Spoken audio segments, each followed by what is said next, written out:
Welcome to tonight's game. The Cabot Panthers are taking on the Little Rock Central Tigers in Quigley Stadium for the Tigers' homecoming game. Last week, the Cabot Panthers lost a heartbreaking loss to the Conway Wampus Cats in Conway. Tristan, what is something that the Cabot Panthers need to do tonight to capitalize on their mistakes from last week and win tonight's ballgame? Well, Tristan, we've just got to score in the red zone. The Panthers had 3 possessions inside Conway's 20-yard line and failed to put up any points. If we can put up points inside the red zone tonight, we should be in prime position to achieve victory in tonight's game. We're awaiting kickoff, so we will send it now to the Panther Forum. We hope you enjoy it. And as always, go Panthers.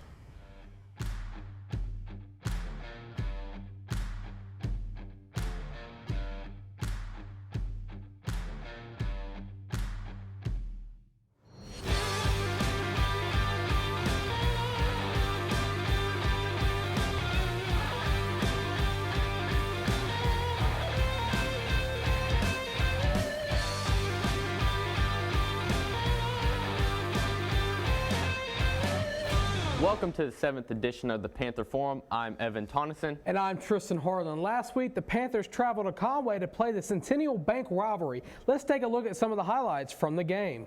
The game opened for the Panthers, trailing the Wampus Cats when Conway scored on their opening possession. The game picked up for the Panthers when the Rudolph found the end zone wide open for his first touchdown of the night. The Wampus Cats took over the game when they scored 2 touchdowns and a field goal with no answer from the Panthers, which put the Wampus Cats in the lead 23-7. The Panthers found a sign of life and scored in the fourth quarter, making the score 23-13. The Wampus Cats scored another touchdown off a short run, making it 30-13 Conway. The Panthers scored as time expired in the fourth quarter from a Tyler G. pass, making the final score the Conway Wampus Cats 30, the Cabot Panthers 20. Tonight, the Panthers take on the Tigers for their homecoming game. Both teams come into this game with a loss. Evan, what is it going to take for the Panthers to get back on top? Tristan, I believe that our offense is going to have to capitalize when they're in the red zone.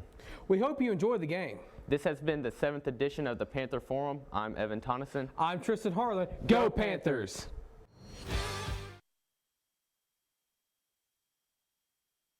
What?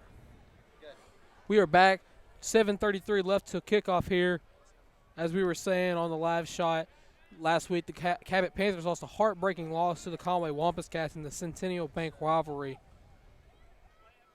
The Central Tigers come into their homecoming game after a loss to the Bryant Hornets. Are you excited for tonight's game, Tristan? I'm certainly excited for tonight's game. Hopefully, we will see stops from our defense early to get the momentum back to our offense, back to Tyler G., to Kyle Rudolph, Jake Mowdy, Graham Turner, and company. The Central Tigers come into this game 4-2 in the conference. They're 1-2. The Panthers and the Tigers both have the same conference record. So if the Panthers win tonight, they will be 2-2 on the conference and have a great playoff hopes based on conference record. As many of you seen over the course of this season, our star senior kicker, Rhett Thurman, he has had a good season, but during the Catholic game, he went down with an injury last week. He tried to play on that injury, and he just got re-injured. Tristan, do you think we'll see some of Rhett Thurman here tonight, or do you think Coach Reed will keep him on the sidelines to prevent further injury later on so he could play later on in the season? Well, Tristan, I would certainly like to see Rhett Thurman play tonight. I'm hoping he's feeling better. But if we need to play it safe and keep him on the sideline, I'll be certainly happy with that as well. There's 5:57 left till kickoff here. As we can see here, both teams are getting in their so-called tunnels. As we mentioned before, this is the Tigers' homecoming game, and they chose to play the Panthers, so we are really ready to get underway, and hopefully we can spoil the Tigers' homecoming game. Don't forget some of our senior players, Carson Attaway, the Kyle Rudolph, and many more have played really good this season and has really helped the Panthers to really achieve greatness that they have done this season.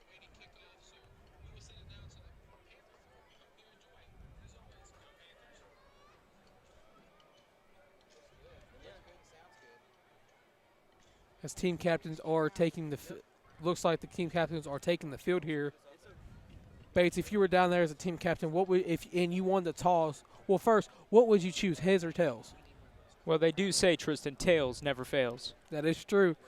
If you do win the toss, do you defer to the second half, or do you want the ball now for your offense to get some points on the board early and steal the momentum from the opposing homecoming game? Well, it is their homecoming, Tristan, so if it is me, I'm taking the ball, I'm taking the momentum, and that's how I want to start tonight's game. Well, there's certainly no wrong answers for that question. Either way it goes, tonight will be an exciting football game, more than likely. As we mentioned, we are at Quigley Stadium here in Little Rock, Arkansas. There are clear skies here tonight. It feels great. There's no cloud in the sky, no sign of rain, no sign of nothing, but some great Cabot football action here tonight.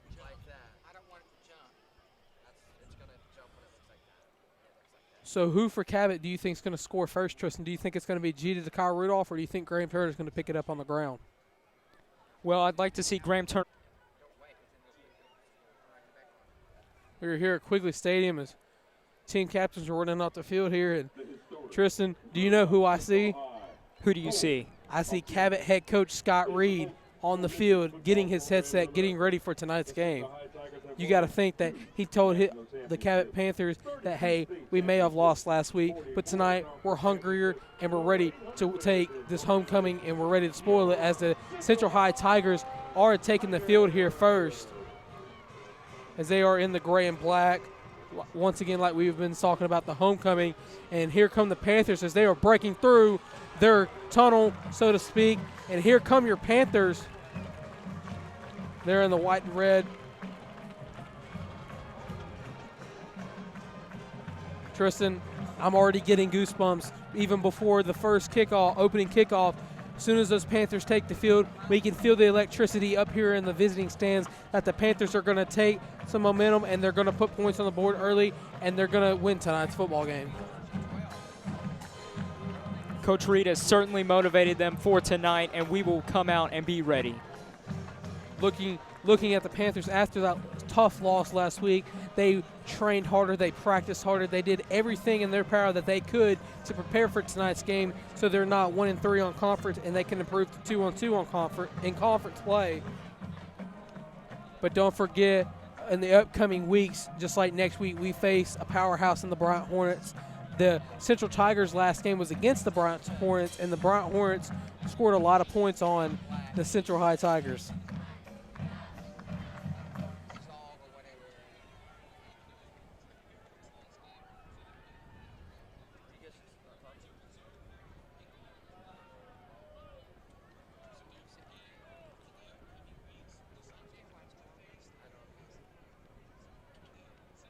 Waiting for kickoff and kickoff return teams to take the field for both squads.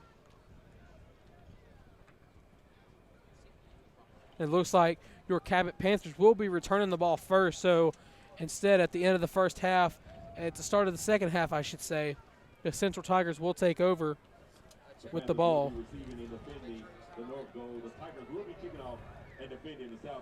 Got to think that maybe Coach Reed wanted the ball also so he has more time to savor Rhett Thurman just in case he is playing tonight.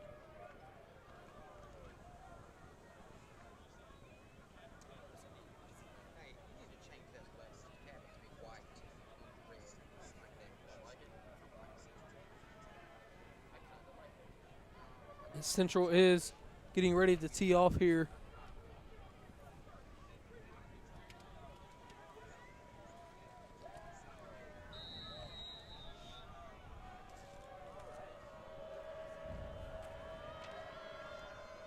As here we go, as we are now underway for tonight's football game, and that just looks to be a medium-sized kick as he muffs it, and that just rolls out of bounds. So the Panthers will take possession here at about the 35-yard line. Garrett Freeman was on the return, but he was ultimately the one who muffed it. Freeman just unable to get a handle on it, but luckily it rolls out of bounds. So instead of it being on the 35, they're going to mark him down at the 34. So it will be 1st and 10 for your Panthers as Tyler G and his offense take the field for their first possession of the game. single back formation is the Cabot Panthers with G in the shotgun formation. He's opening the pass, and that is just hitting the hands of the Kyle Rudolph bounces. That's intercepted by Little Rock Central. Little Rock Central will return this for a pick six. The first pick six Tyler G has thrown all year. That's number 35, Ricky Westbrook, getting the interception there. It's a great read by the Tigers defense and just a lucky bounce. We have had our lucky bounces too, as Kyle McIntyre's interception a couple weeks ago was off a lucky tip from Carson Attaway. So there's no need to really be upset or be frustrated, as there's still lots of time on the clock. It's just the first play of the game. Your Panthers still have plenty of time to get something going here. Yeah, you don't want to panic here, but certainly that is not how you would like to start tonight's game. Not at all. Knowing Tyler G as well as I do, he's probably kicking himself right now saying, you know, the nerves got to me, but I'm ready to go back out and get something going for my team and for the fans here and that's watching all around the world. So at 11:46 in the first quarter, the Tigers are leading 7-0.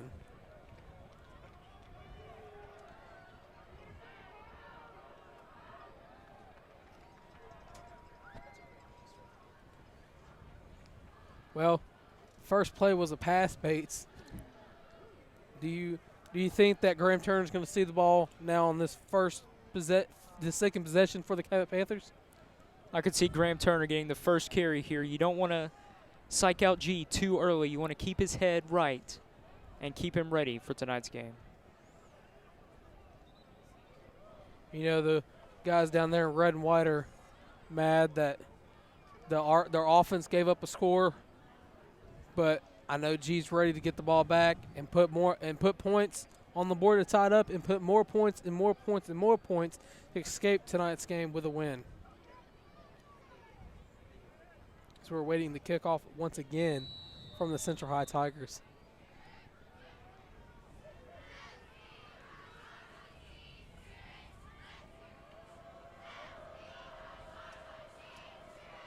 So the kick is up and underway.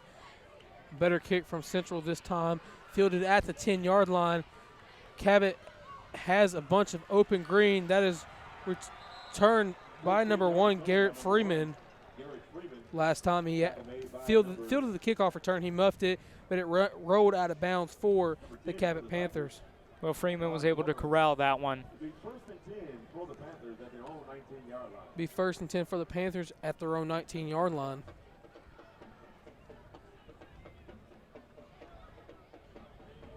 Graham Turner is hopeful that he will get his first carry after the interception thrown off the bounce of the Kyle Rudolph shoulder pads. Gee, that's what they will do. With the handoff to Graham Turner. Graham Turner almost breaks one, so he will be down at about the 23, 24-yard line. It's a gain of about 2 or 3 there by Graham Turner there.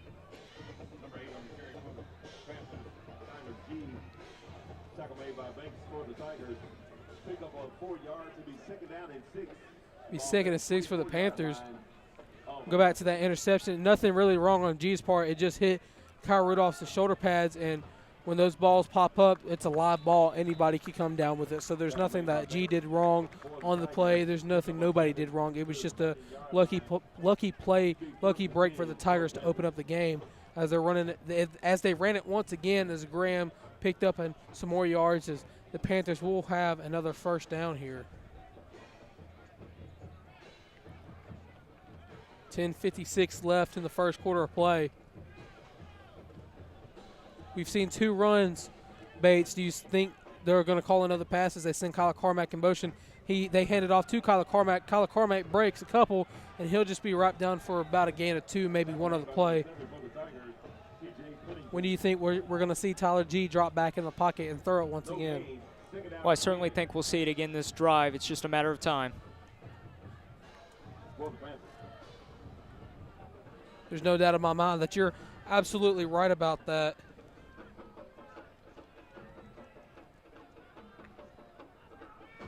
As G will pump fake once as he throws it deep with that one. That is caught by Kyle Rudolph.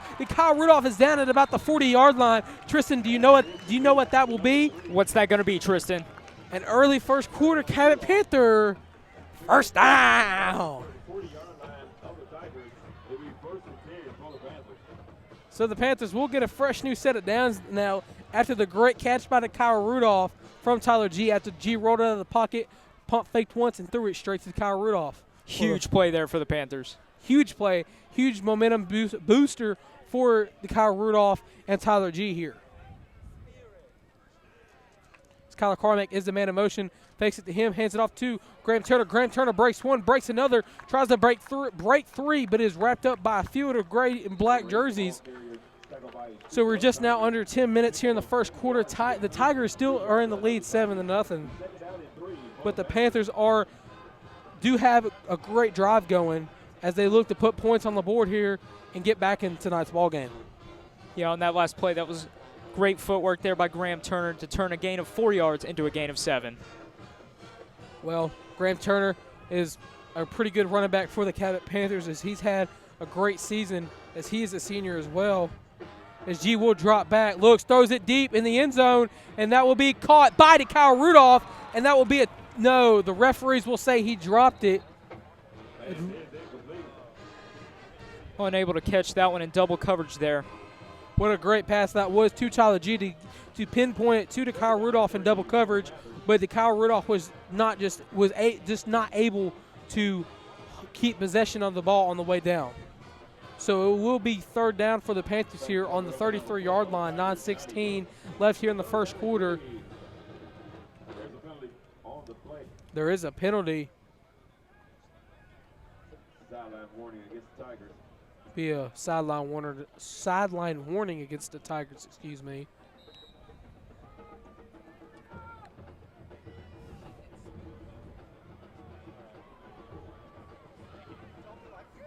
Cabot looks to get this first down here on 3rd and short. G will hand it off to Graham Turner. Graham Turner runs into a brick wall of Tiger defenders. He's going to be very close.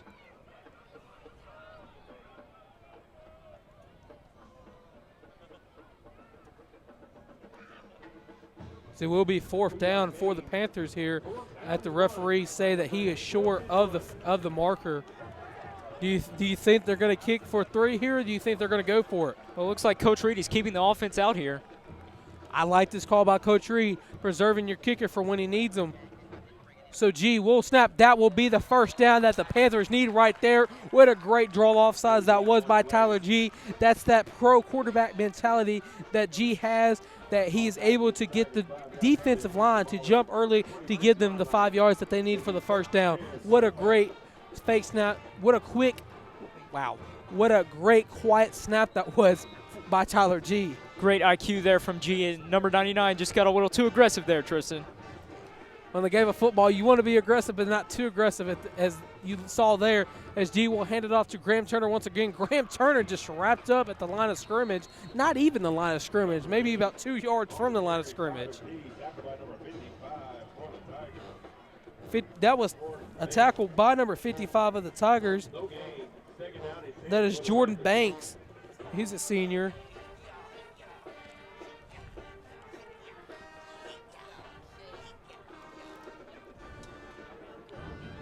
So it'll be 2nd and 10 on the 26 for the Panthers. 8:03 left in the first quarter of play. G will hand it off. No, he will throw it to Kyle Rudolph. As Kyle Rudolph may have been pushed in the back there or looking for the flag, but there's not one on the field. So it will be 3rd down for the Panthers after the incomplete pass. Yeah, that certainly could have been pass interference there. There was a lot of contact 10 yards past the route. Well, there's nothing we could do about it from up here. We just have to respect the referee's decision and go on with the next down that we have. So G will drop back now, looks, throws it deep with this one to Kyler Carmack. Kyler Carmack almost catches it as it'll be incomplete as he was double covered once again. Great coverage there by Central. Tyler G throwing the ball great so far in tonight's game as we have another 4th down. 4th and 10 now, not 4th and 3. You think we're going to go for it once again? Well, it looks like Coach Reed is keeping the offense out there again. This is a very interesting call here, Tristan. Well, you got to remember our star kicker, Rhett Thurman, is possibly out. He is out, I've just been told, as G will drop back, steps up in the pocket, throws it, and that will be caught. No, that will just be short. Be a turnover on downs. He was looking for number 4, Jake Mowdy there. Jake Mowdy was the intended receiver. Jake Mowdy has had some great catches this season.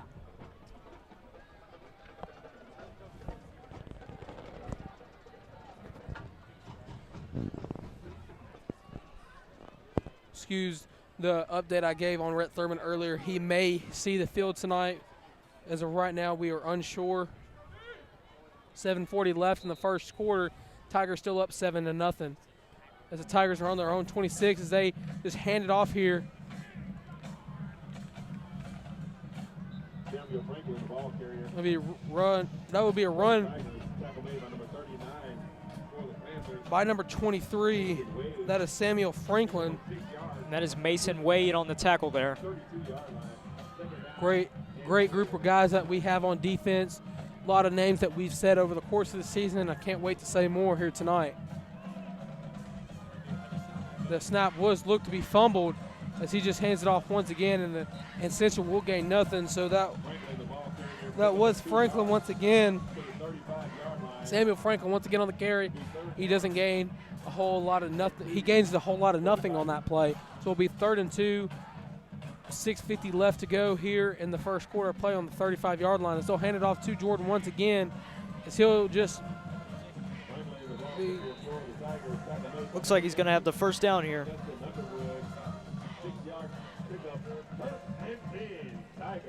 looks like there is a Cabot Panther down on the ground here. Looks like he sustained an ankle injury.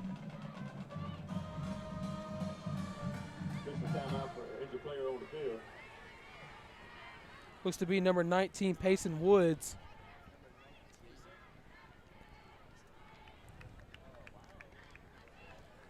Yeah, number 19, Payson Woods, certainly is a staple of our defensive line. 1st and 10 for the Tigers at their own 40-yard line. We hope whatever happened to Payson's ankle, he can come back and play on it tonight. As you said, he is a staple of our defensive line.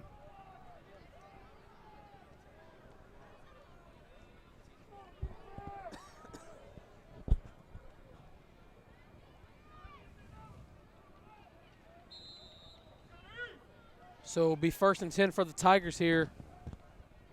They send a man in motion. That is number 11, Davis Hawkins. The quarterback will keep it himself, and that was potentially a touchdown saving tackle there at the 50. 10-yard gain to the 50-yard line. That's number 14, Lawson Gunn on the run there. Hands it off once again to Franklin. Franklin. Number 28, the ball carrier, Jeremiah Samples for the Tigers. Number 30 on the tackle for the Panthers, Justin Underwood. 5-yard gain to the 45-yard line of the Panthers. 2nd down and 5 for the Tigers. Excuse me, that was Jeremiah Sample on the run. And Justin Underwood on the tackle.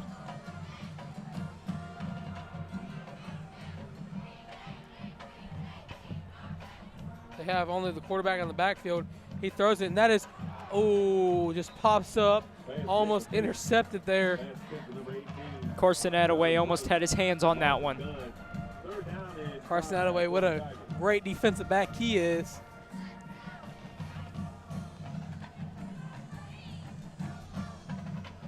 .5:33 left here in the first quarter of play. 3rd and 5 for the Tigers.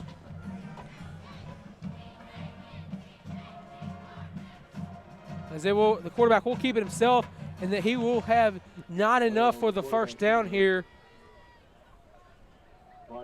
Lawson Gunn on the keeper. 5:20 left in the first quarter of play. It'll be 4th and 1 for the Tigers. As they're going for it here, Tristan. Both teams are starting out very aggressive.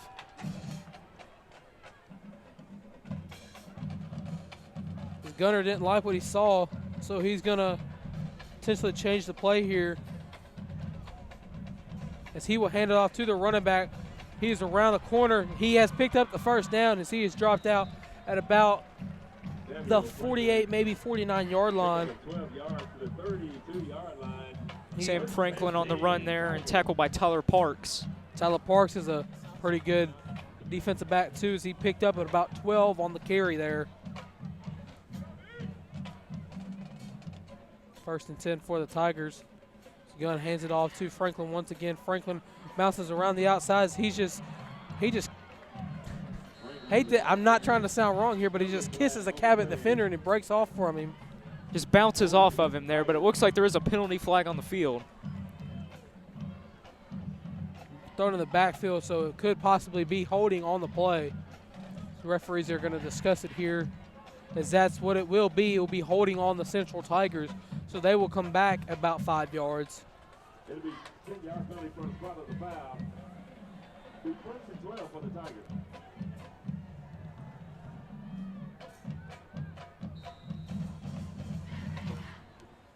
First and 12 here for the Tigers.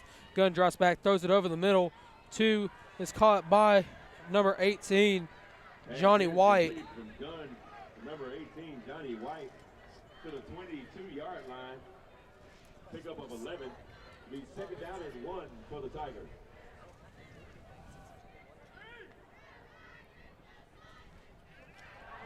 As Gunn keeps it himself, and he's just popped there by number 11 for the Cabot defense. That's Kyle McIntyre. What a dangerous defensive back he is. So the Tigers do have a 1st and goal here.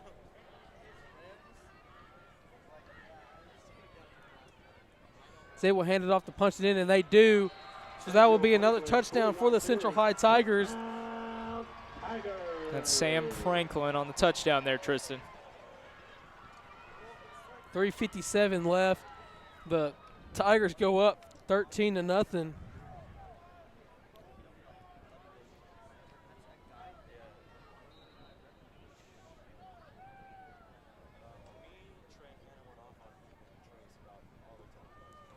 Kick is up, and the kick is no good. So it will be 13-0. Central Tigers. With 3 minutes and 57 seconds remaining in the first quarter. Your score, Panther 0, Tiger 13. Panthers need to get something going here on this next offensive drive to spark a little bit of momentum. Tristan, what do you think it's going to be? Think star receiver Kyle Rudolph's going to get it, or do you think star running back Graham Turner or even Dante Parker might get it for himself and take it up the gut and run it for a touchdown, as we know him as the power back that he is?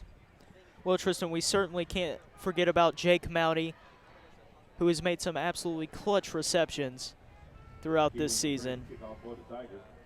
Even Kyle Carmack, he's made a bunch of good catches himself. Even Logan Bell. Tanner Wilson.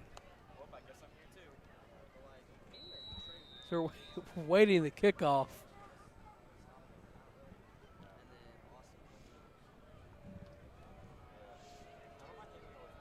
The kick is underway. Returnable kick. Cabot will return it. He has a burst of speed. He's around the outside. He breaks from one. He tries to break. He breaks from another, and he is still on his feet. That is number 5, Brandon Jay. And that's going to be a late hit there, Tristan. Is there a flag on the play? There's a flag on the play. So it will be a late hit on the Central Tigers. Cabot will add on to the spot of the ball from the foul. Great return there by Jay, who has already returned one for a touchdown this season. That is true. He did it against Catholic and War Memorial. Never forget that return. What a great return that was.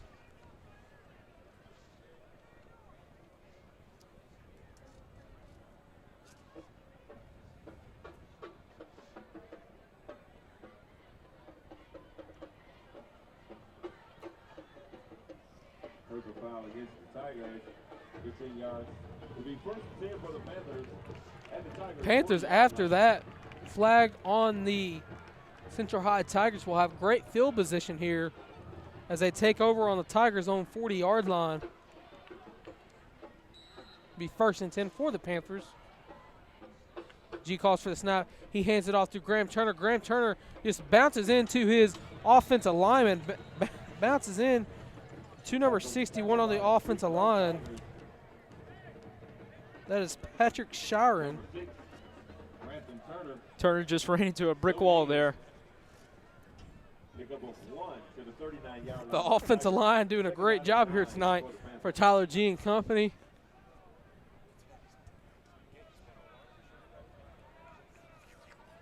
So it'll be 2nd and 9 here for the Panthers.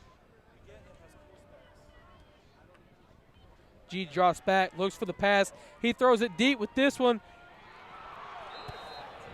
Looked to be a miscommunication there on the route as that one is almost picked off. Luckily for Tyler G and the Panthers, he dropped the interception as there is a flag on the play. I think G was intending that for Tanner Wilson there. Could be roughing the passer on that play. Personal foul, roughing the passer against the Tigers. 15-yard penalty.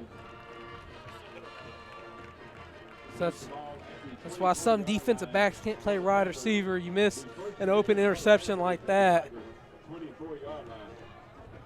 And it does look to be roughing the passer here. Gee, it sure does.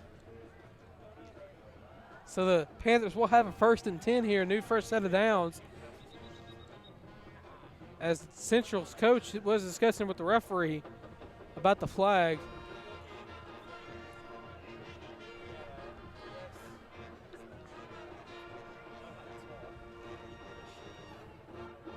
So now the ref will say something to Coach Reed and company. So now the play will be able to resume here. 3:04 left in the first quarter. G hands it off to Graham Turner. Graham Turner gets one good block. He gets another, and he's just pushed out of bounds at about the 10-yard line. Tristan Bates, do you know what that is? What is that? It's a Cabot Panther 1st and goal.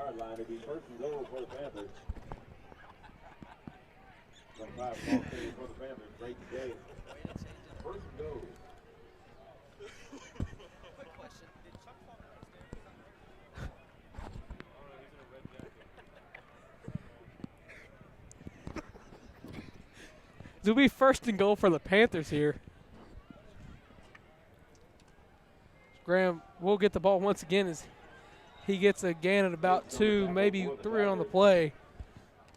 Tristan, what a great run that was earlier for the Panthers to get some momentum on their offense. Yeah, Turner just had a gaping hole to gallop through there. Got us right down to the goal line. That's what happens when you have such a great offensive line like the Panthers do. You get gaping holes for your running back to get something going for your rushing attack. G calls for the snap. He hands it off once again. Graham will keep it. Graham's around the outside, and that will be a Cabot Panther touchdown. And speaking of those gaping holes there, Tristan, Graham Turner finds another one on the outside, and that's a Cabot Panther touchdown. Well, Graham Turner, the great running back he is, anytime the offensive line can open up one of those gaping holes, he sure will find it. His Rhett Thurman is on the field, Tristan.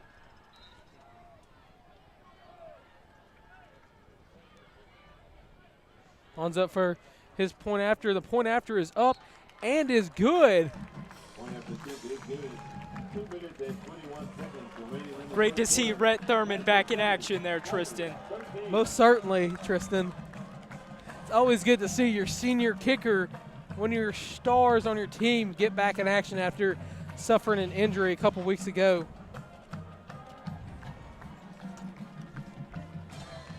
As there'll be 2 minutes, 21 seconds left here in the first quarter of play, your Cabot Panthers are behind the Tigers 13-7. After a great run there by Graham Turner that gave the Panthers their first touchdown of the night.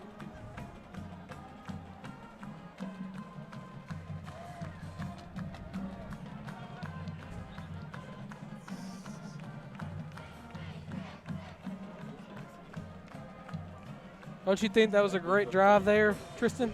Bates? That was a great drive there. Great momentum boost for the Panthers.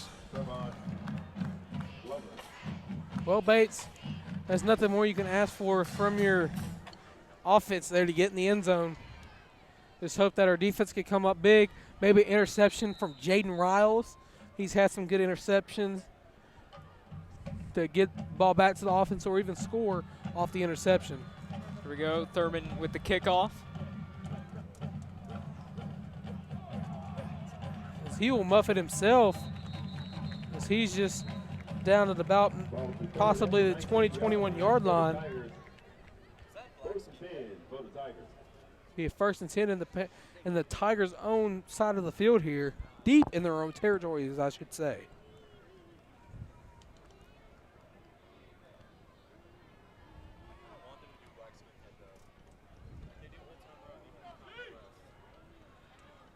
As the Tigers offense takes the field here.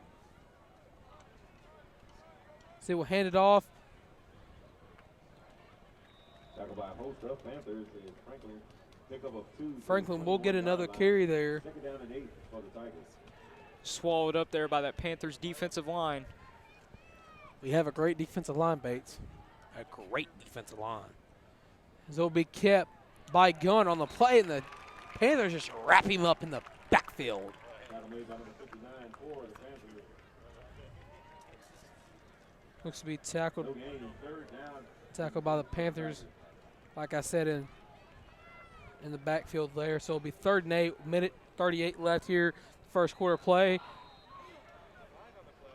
As there is a flag on the play.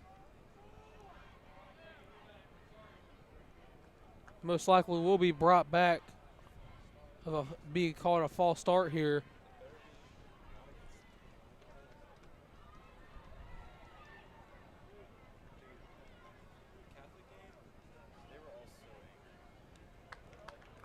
As that's what it will be. It'll be false start on the Tigers. That'll back them up 5 yards.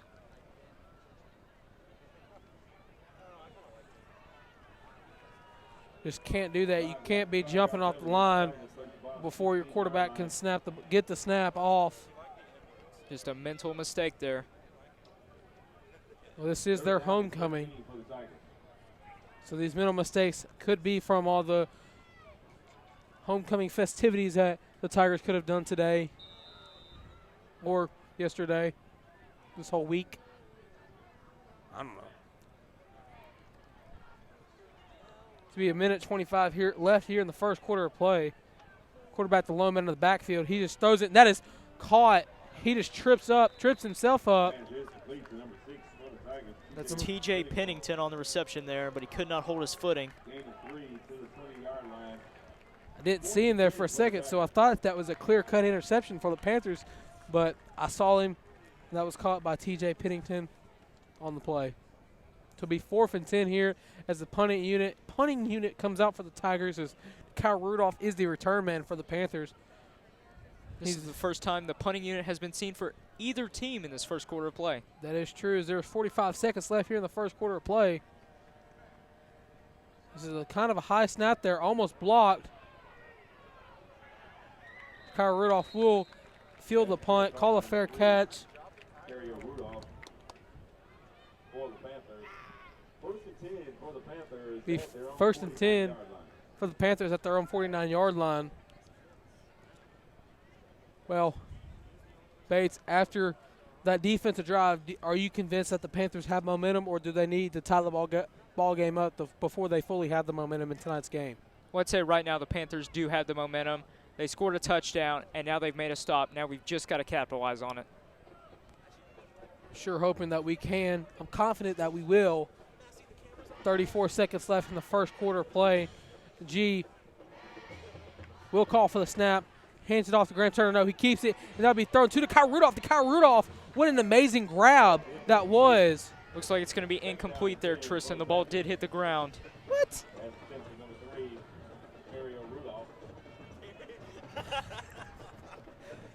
As that was almost caught by number 3, Cairo Rudolph.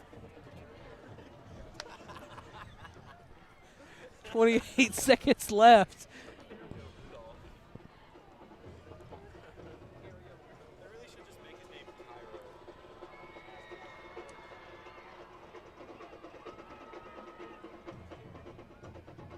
G will snap the ball here, looks, throws it deep with this one. That is caught. What a catch that was by Kyler Cormack. Kyler Cormack with a great catch there, Tristan. Do you know what that will be?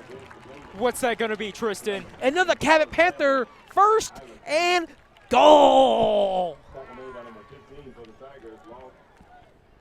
So at 20 seconds left, after the great catch by Kyler Cormack and the great pass from Tyler G, the Panthers are in prime scoring position here, Tristan. That was an absolutely huge gain. Certainly was.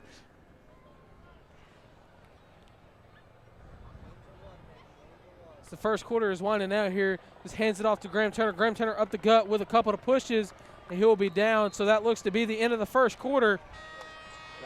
The Tigers are still in the lead 13-7, but your Panthers are in prime scoring position to tie the ball game up. And hopefully, if Rhett Thurman can make the PAT after the score, the Cabot Panthers will be in the lead by 1 if they can score here. The Panthers are in the red zone again, and like I said earlier in the introduction, if we can just score in the red zone, we will be in prime position to achieve victory in tonight's game. Well, I think Coach Reed and the Cabot Panthers must have had you wired or could have secretly heard you from wherever they were, because it looks like they're doing just that, capitalizing on the red zone trips as they failed to do last week. Well, I'm sure that was a main point of emphasis in this week's practices.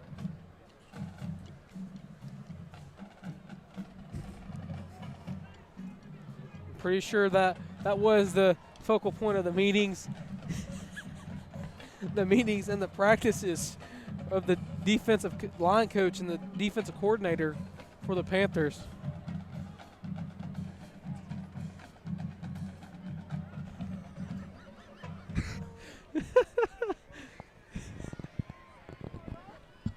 Start of the second quarter here. The Panthers are 4 yards away from the goal line.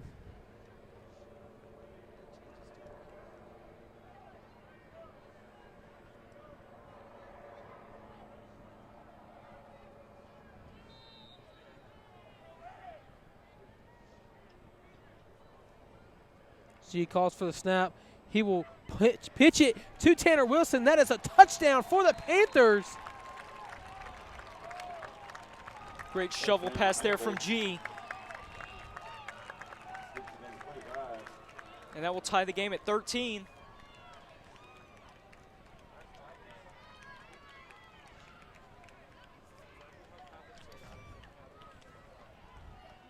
No, excuse me. That would be number 26, Logan Bell, on the touchdown.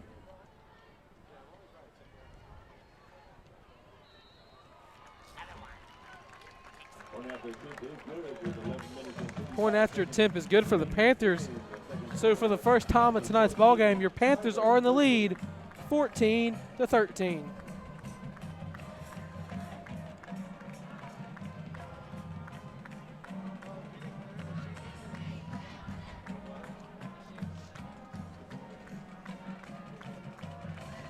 What a great drive that was, Tristan. That's back-to-back great drives from the Panthers. Well, back-to-back-to-back if you count the defensive drive.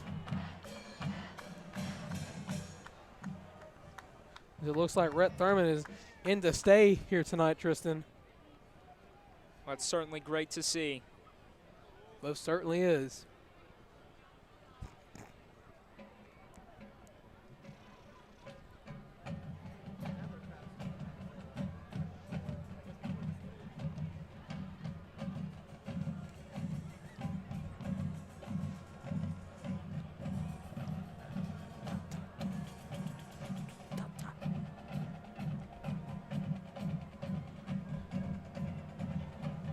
Cabot band is getting everybody fired up here for the Cabot Panthers as we await Rhett Thurman's kick.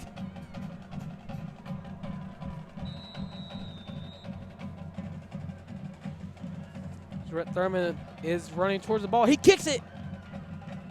low kick. That did hit the Panther, or not the Panthers, the Tigers in the knee. That was Number 43 for the Tigers. fielded by number 43 for the Tigers, Kieran First and 10 for the Tigers at their own Block. 3-yard line. Block.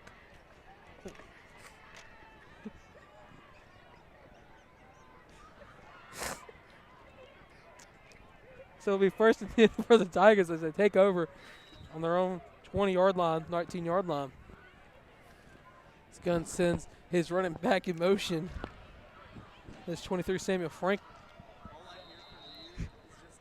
That's incomplete. Second down and 10 for the Tigers. As that was an incomplete pass there by the Tigers. That was intended for number 9, Logan Heyman.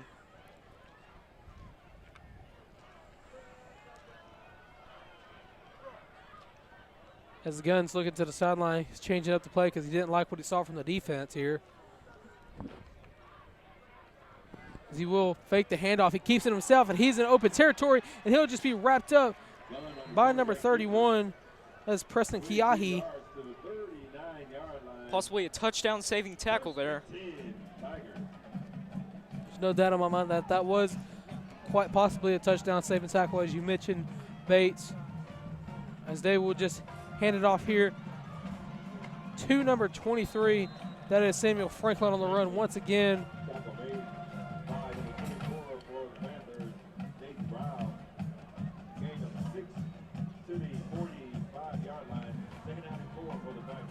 Looks like they're coming out in the no huddle here, trying to quicken the pace.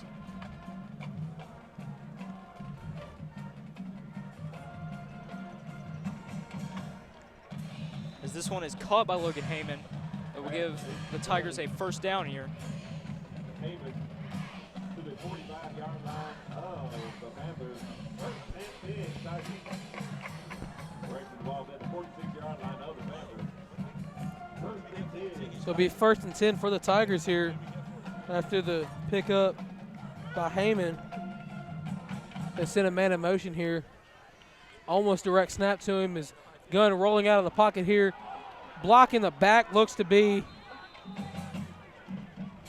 No flag comes out, however. Not trying to disagree with the referee's call, but that was a clear block in the back there. And the Cabot sideline is certainly upset with that call.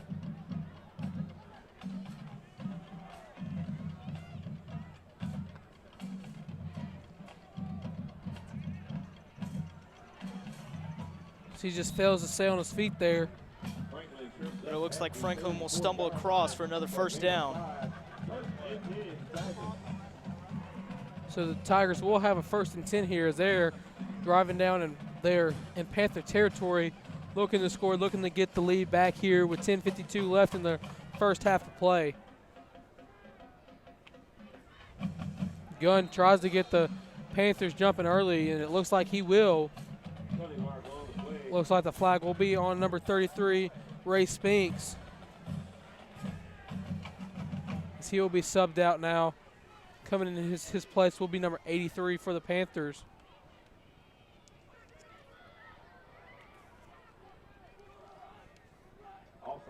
As Gabriel Young.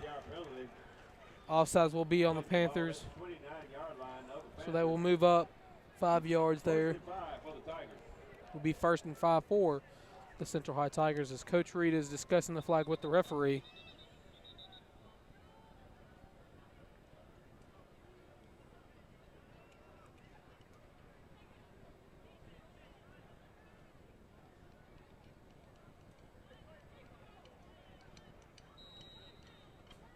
Coach Reed is fired up about that flag on his defense. His gun will run the option play. Steps up, and he will break a couple tackles. The ball will come out, and Cabot does have it, but will the referees agree with him? No, they will not. Central catching a break there, and they'll maintain possession of the football. So it will be second and 5 here for the Tigers. They will go, looks like they were going They are in the weak I formation here. Sends a man in motion. This be pitched out to number 9. Almost was a face mask there. That'll be caught by Logan Heyman.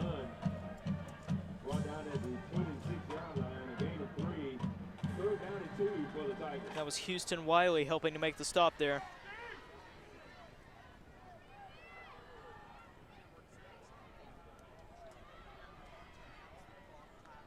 .936 left here in the first half.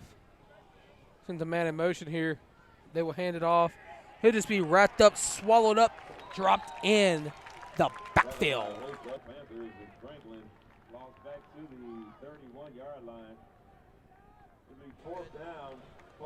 So it'll be 4th and 2 here for the Central High Tigers. 9:10 left in the first half.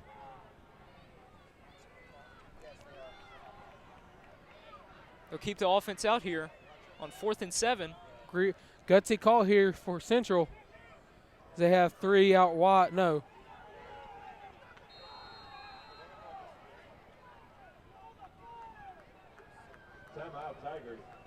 So will be a timeout charge for the Tigers. As the fans here in Quagley Stadium for the Panthers are fired up here. It's what you like to see from your fans. Yeah, they certainly wanted a delay of game called there, but Central avoids it with that timeout. So there's 8:51 left here in the first half, Tristan. The Panthers are still on top 14-13 the Tigers are on the 31-yard line. 4th and 7, as I should mention. And a stop here would absolutely continue the momentum train that the Panthers are already on. Well, it's all started with the touchdown that Kyler Carmack set up. Then there was a stop by the Panthers that got the Tigers to punt back, and then Graham Turner just punching it in on a 1st and goal, or on a and goal situation. In the red zone. Yeah, thank you. That's the word I was looking for. As they would gun drop back, throw it over the middle. That is almost intercepted, as that will be a turnover on downs for the Panthers. That one's broken up there by senior middle linebacker Justin Underwood. Justin Underwood is a beast on the defensive side of the ball.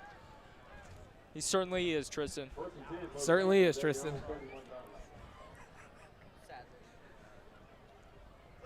So the Panthers will take over here on their own 31-yard line with 8:46 left here in the first half of play. Looking to continue their momentum. They have all the momentum in the world right now. They just can't let it go to their head. G sends a man in motion here. Fake the handoff to him. And that'll be thrown caught by number 5 in wide open field. He breaks one. He breaks another. He breaks 3 tackles, Tristan. He broke 3 tackles on that catch. That is caught by number 5, Brandon Jay, the man with a kickoff return for a touchdown against Catholic. Brandon Jay making some sweet moves there, Tristan. Puts him on ice there. Really breaking their ankles. Really skirting and going there, Bates. Making him go, whoa. Gio waits the call here. 8:21 left in the first half of play. G will fake. Throws it to, caught by Kyle Rudolph. Kyle Rudolph, around 1, around 2. He is in open field. He's at the 10, 5, and that will be another Cabot Panther touchdown. That's that dynamic duo once again, Tristan. Tyler G to the Kyra Rudolph for a touchdown. You know what, Tristan? That is CHTV's own to Kyle Rudolph. He's an absolute stud. Absolute beast, baby. As with 8:10 left in the first half of play, the Cabot Panthers are in the lead, 20-13. As we await Rhett Thurman's kick here. So make it an 8-point game, Tristan. Kick is up, and it's good. Great to see Thurman back in action here tonight. He's 3 for 3 so far on his PATs.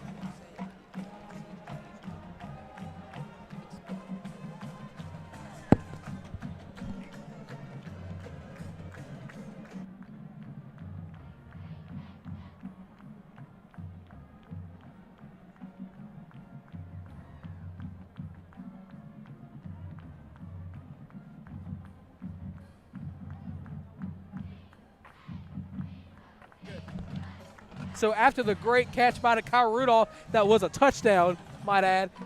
Panthers are in the lead 21-13, 8-10 left in the first half. Panthers with full momentum here.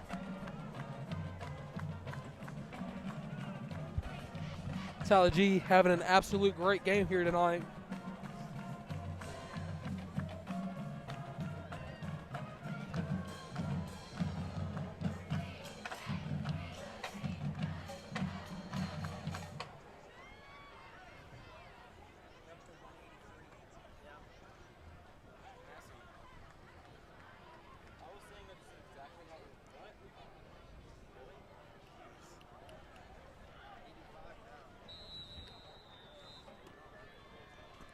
Here we go, Thurman getting ready to kick. 183 good. Is that good?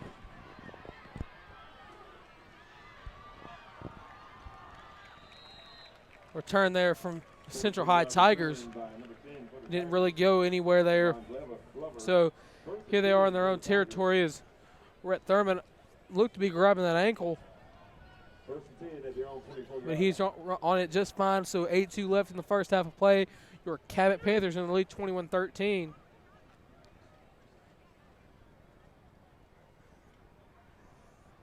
As Gunn brings his offense out for their next possession here. They'll start on their own 24-yard line. Snaps, hands the ball off to Franklin once again as the Panther defensive line doesn't allow anything to go there. He was absolutely swallowed up there. Swallowed up by the Cabot Panther defense. But they're eating him for lunch. Well, dinner because it's nighttime. 7:39 left in the first half of play. Gunn throws it to a man. He is taken down. What a hit. Really laying the smackdown on him there. Jaden Riles, there's that name I was talking about earlier. Jaden Riles, the star defensive back for Cabot, came up with some really big interceptions this season, really laying the smack it down there on the central receiver. Jaden Riles with a great hit there, 3rd and 3. Gunn drops back, looks, throw it, and that is broken up by Jaden Riles once again. Looks to be so another flag will come out.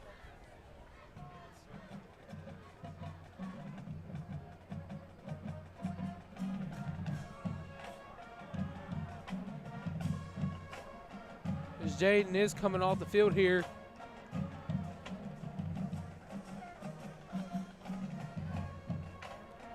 That will be a pass interference there on Jaden, so Central Tigers will get a first down here. What a great play on the ball that was by Jaden Riles. Great work there by Riles, just unfortunate. Made too much contact with the receiver. Well, they will hand it off here to 23. That's Franklin. Looks to be their main running back here. Franklin has certainly received the most carries for their offense tonight. He's certainly making good uses of them. 6:45 left to go in the first half of play. As Gunn will hand it off to Franklin. Once again, Franklin around one block, and he's just dropped down, swallowed, and dropped at the 50-yard line. Not really a gain of anything there. That's Kyle McIntyre on the tackle there. Just a matter of time before we hear the name Jaden Riles or Kyle McIntyre coming up with a big interception for the Cabot Panthers defense.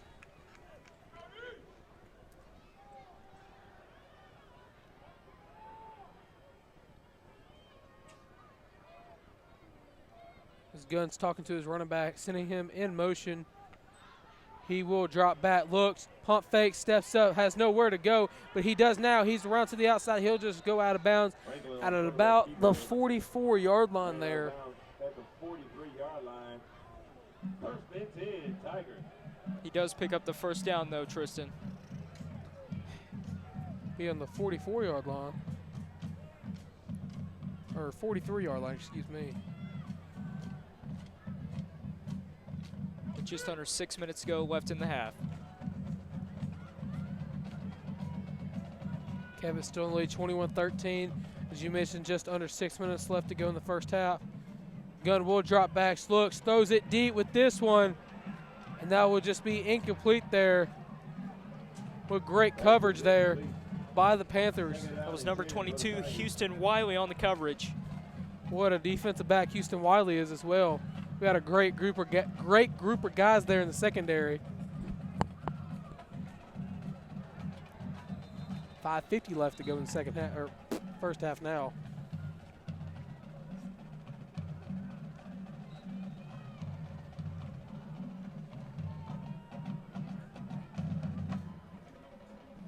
Gunn under center here, hands it off. Will hand it off to, looks to be number 28, Jeremiah Sample. He's just thrown to the ground there by the defense. Gabriel Young will be the man responsible for the tackle. 5:30 left to go in the first half here. 3rd and 6 on the 39-yard line of the Panthers. Switching up the play here is the Tigers, and Gunn drops back, looks, throws it over deep, and that will be incomplete. Looked to be a miscommunication there between his receiver, but that ball was certainly uncatchable as it flew out of bounds. That was intended for number 9, Logan Heyman, as number 24 for the Panthers was playing man coverage on him. That will be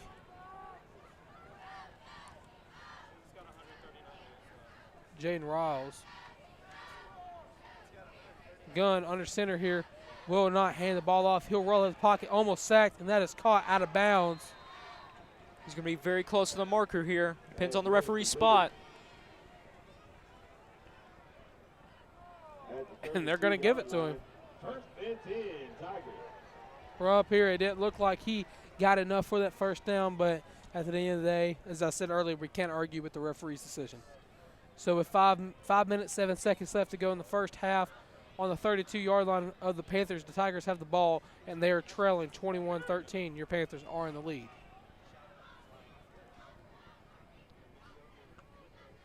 Gunn drops back, looks, throws it over the middle, and that was batted up, and that will be intercepted by Preston Kahahi.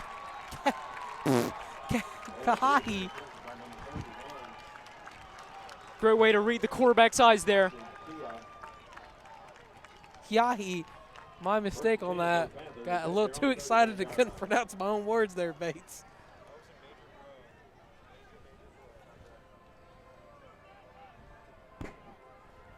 So a 4:59 left to go in the first half of play. The Panthers stole the momentum from the Tigers offense as they are in the lead 21-13 and they are in prime possession here. They're looking to make it 4 possessions in a row with a touchdown here, Tristan. I think we can do it. G snaps the ball, hands it off to Graham Turner. Graham Turner gets a couple of good blocks as he's just pushed down at about the 41, maybe 42-yard line. Looked like Turner may have slipped there. It's going to be a gain of 2. So it'll be 2nd and 8 on the 41. Time still running. 4:36 left to go in the first half.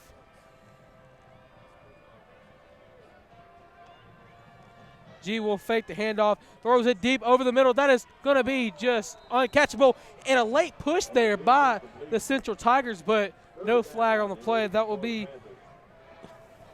intended. That was number 81, Gage Morrow, the intended receiver there. Thank you.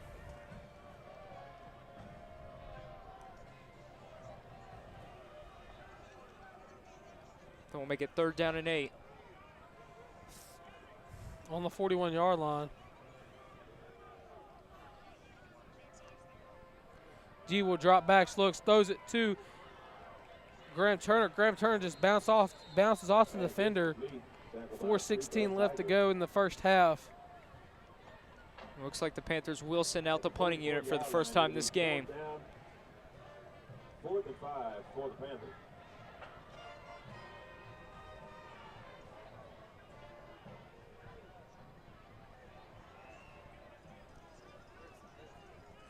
We wait the punt from Rhett Thurman. Time is winding out of the first half. Rhett's punt is up. Late hit. The flag will come out. That is unreturnable there for the Tigers. Red did take a shot there, and I'm assuming that will be the penalty. He was slow to get up there.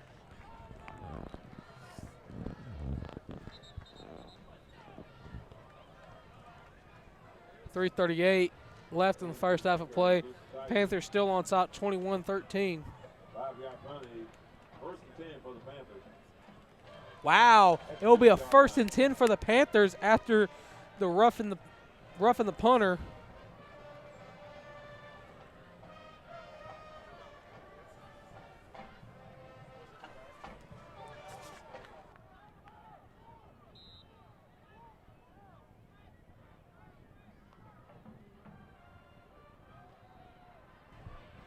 As Graham Turner on the run here, on the run there, just tries to get around to the outside. Tackle made by number 35 for the Tigers.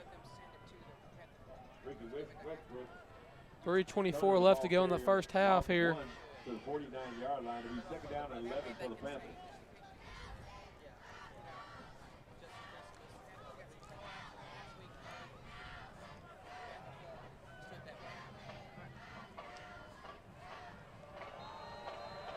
That will be a false start on the Panthers offense.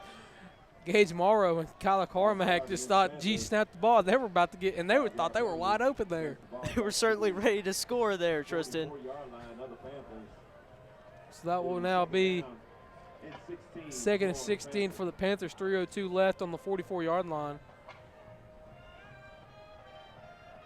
And it appears Dante Barker has came in at running back here, Tristan. Dante Barker certainly is a great tailback when he is needed, because he is a power back.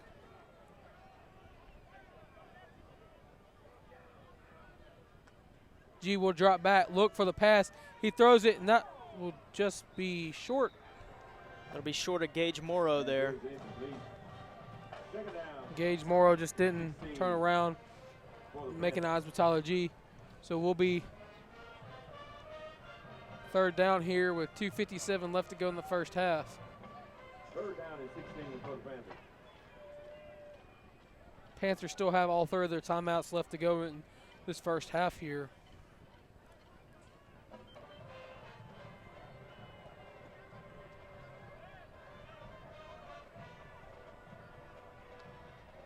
G will drop back, looks, throws it, and that would be incomplete there. He's looking for Jake Mowdy over the middle there.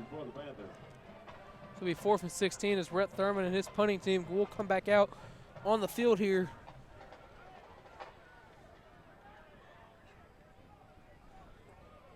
Panthers just unable to capitalize after the penalty.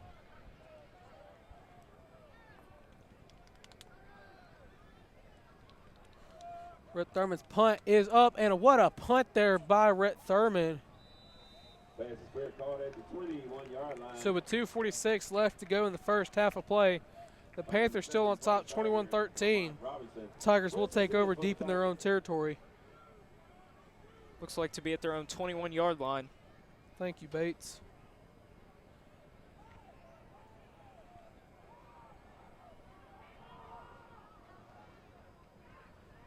Don't forget at halftime, we will, just in case you missed it, we will go to the Panther Forum once again so you can see some of the great highlights from last week's game. Gun, low man in the backfield, quarterback keeper. He is up from the backfield, almost makes it to the line of scrimmage.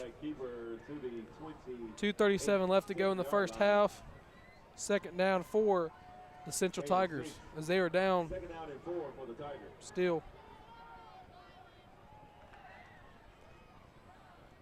Gunn will throw it. Quick little screen to number 9. That ball is fumbled. That ball is free. Cabot thinks they have it.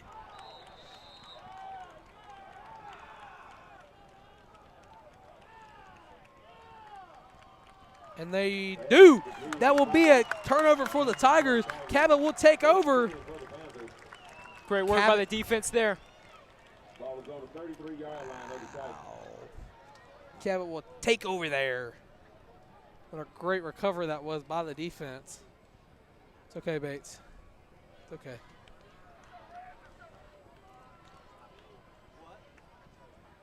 So with 2:13 left, the Panthers still on top, 21-13, as G looks to make that 27-28 to 13 before halftime. G snaps, hands it off to Graham Turner. Graham Turner up the gut. He breaks one man. He's still on his feet. He breaks two men. He's still on his feet. What a looks to be. It looked like a horse collar. I'll be honest, it looked like a horse collar there. But it got to be careful with those kind of tackles, because with those tackles you could break the runner's neck, collarbone, anywhere in that area there. And the referee was right there to call it. But he did. So 155, 154 left to go in the first half of play. Cabot looks to score here, fakes the handoff. That will be just overshot to Kyle Rudolph. It's too high for Rudolph there. Second down and 10 for the Panthers. The rush from the Tigers is from number 12, Kalen Jones. And this is the Panthers' third possession inside the red zone here. So far they are 2 for 2, Tristan. Well, you did talk about capitalizing on those red zone trips in the pregame. Timeout, Panthers. That's their first timeout. We hope everybody watching the stream here tonight is enjoying the game, is enjoying some Cabot Panther football. Got your drink, your snacks, got everything you need for tonight's game.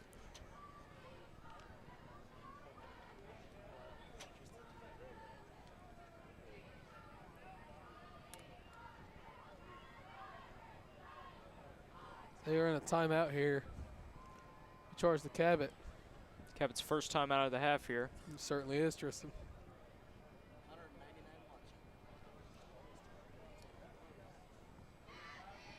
Rhett Thurman's warming up that leg. He may have to boot a field goal in before halftime.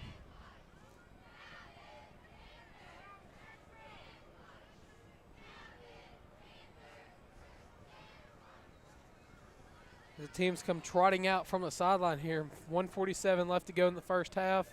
2nd and 10 for the Panthers.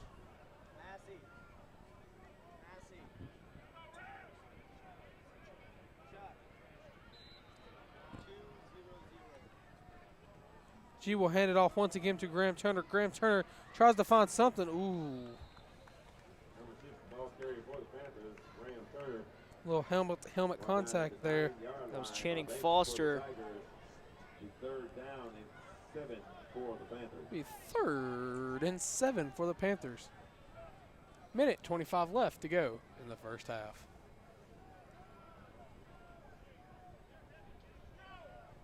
Man, the Panthers have really stole momentum from their first score tonight, Tristan. Look to add on to that momentum monster. Kyle Carmack is the man in motion. G will roll out of the pocket, looks. He has all the time in the world, throws in the back of the end zone. That is caught for another Cabot Panther touchdown. It's actually ruled incomplete there, Tristan. Just unfortunate.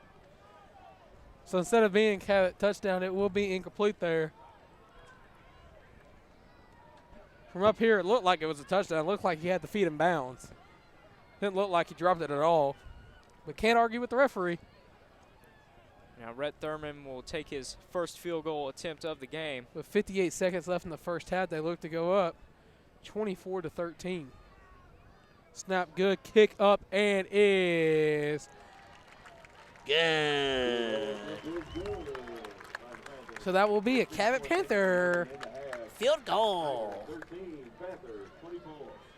So your Panthers will be on top 24-13, possibly be the score going into halftime. But there's 54 seconds left. Can't count them out till the whistle blows.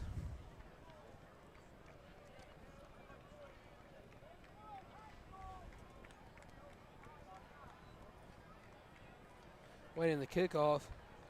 Tristan, do you think that the Panthers will keep the momentum for the rest of the game? Well, I certainly hope so, Tristan. If we can keep this up, we will achieve victory in tonight's contest. There's no doubt in my mind that we'll receive the victory regardless. Because we're just that good of a football team. Don't you agree? I certainly agree. As Thurman gets ready for the kickoff here.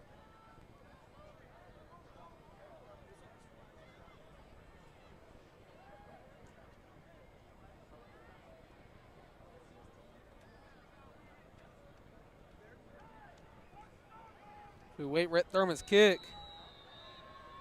Hopefully something deep and good. Good and deep. It's a line drive kick there. Wow, what a kickoff that was by Rhett Thurman. What a wrap-up tackle. That will be on the own goal line there. That will be on the old goal line. That was Trayvon Glover unable to corral that one. Trayvon Glover. He's got the smackdown laid on him by a bunch of Panthers. It's going to be 1st and 10 for the Tigers on their own 3-yard line. With 49 seconds left in the half. Do you think the Tigers still have time to score? Or are they just going to kneel it out and watch the clock run? Well, 49 seconds is certainly plenty of time, but you may want to play it safe here, especially backed up on your own 3-yard line. Well, don't forget they get the ball after half. So Gunn, single man in the backfield. Look, they will pass it off here. That would just be a quick receiver screen. As that is caught by 23, Samuel Franklin. Franklin out to the 9-yard line. Pick up a 6, 2nd down and 4 for the Tigers. Big gain of 6 there for the Tigers.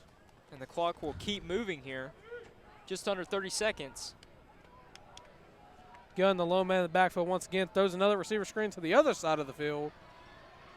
It'll be caught by number 9, Logan Heyman. That is complete to number 6, Pennington for the Tigers. Excuse me, that will be caught by number 6, TJ Pennington. 34-yard line. 1st and 10, Tigers. So Tigers will have a fresh new set of downs here as they take over 1st and 10 on their own 34. 16 seconds left to go in the first half of play. They might chuck it to the end zone to try to score. And he'll be sacked. He'll be sacked in the backfield, really laying to smack it down on him. That will be 59 for the Panthers. Hayden Matthews. Great pressure there by Matthews. 4 seconds left to go in the first half. This will be a timeout by the Tigers. Tristan, you know what the fans watching the stream can see tonight? See going in during halftime? What can they see, Tristan? They can see the wonderful Panther Forum hosted by myself and Evan Tonneson. Go over last week's game and the heartbreaking loss to the Conway Wampus Cats. See some good highlights from the game and really break down his opinion of tonight's game. But don't miss it. That takes place during the half, so don't miss it, guys. Don't miss it.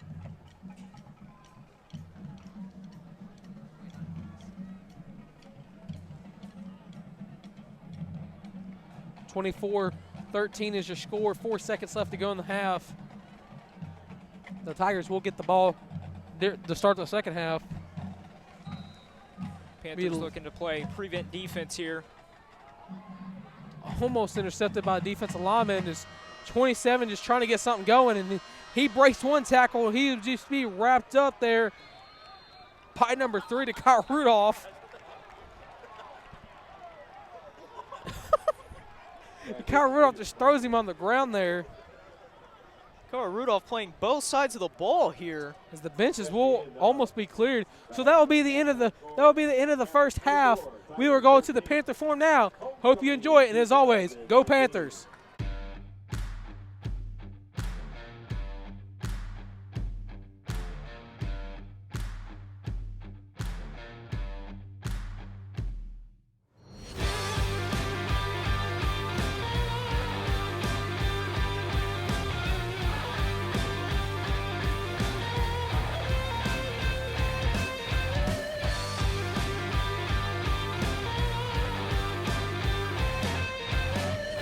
Welcome to the 7th edition of the Panther Forum. I'm Evan Tonneson. And I'm Tristan Harlan. Last week, the Panthers traveled to Conway to play the Centennial Bank rivalry. Let's take a look at some of the highlights from the game. The game opened for the Panthers, trailing the Wampus Cats when Conway scored on their opening possession. The game picked up for the Panthers when Kyle Rudolph found the end zone wide open for his first touchdown of the night. The Wampus Cats took over the game when they scored 2 touchdowns and a field goal with no answer from the Panthers, which put the Wampus Cats in the lead 23-7. The Panthers found a sign of life and scored in the fourth quarter, making the score 23-13. The Wampus Cats scored another touchdown off a short run, making it 30-13 Conway. The Panthers scored as time expired in the fourth quarter from a Tyler G. pass, making the final score the Conway Wampus Cats 30, the Cabot Panthers 20. Tonight, the Panthers take on the Tigers for their homecoming game. Both teams come into this game with a loss. Evan, what is it going to take for the Panthers to get back on top? Tristan, I believe that our offense is going to have to capitalize when they're in the red zone. We hope you enjoy the game. This has been the 7th edition of the Panther Forum. I'm Evan Tonneson. I'm Tristan Harlan. Go Panthers!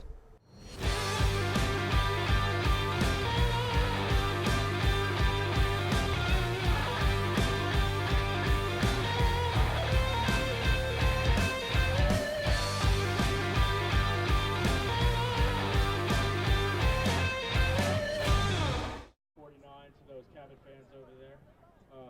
And I'm the student body president this year at our glorious football team again, also known as the Kicker. Red River is proud to support the community of Cabot and the Cabot Panthers for over 15 years now.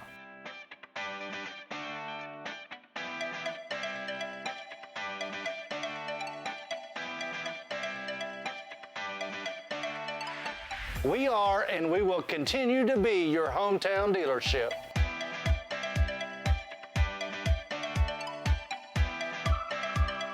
Make that beautiful drive to Heber Springs, or you can visit us online at redriverdodge.com. And don't forget, we deliver. Go Panthers!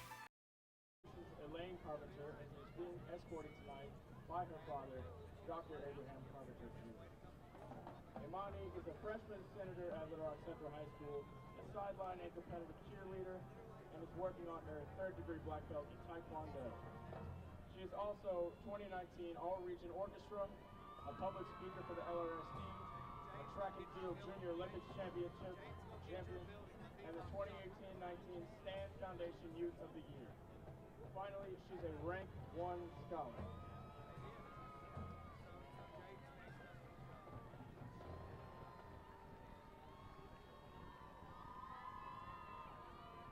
Our second freshman court member is Miss Reagan Camille Patrick. Reagan is the daughter of Miss Tanisha Graves. She is being escorted tonight by her uncle, Mr. Derek Beasley. Reagan is a privileged freshman who participates as a member of the Central High dance team. She is currently enrolled as a scholar at Dance Dynamics. Reagan is full of school spirit and very proud to be a third-generation Central High Tiger.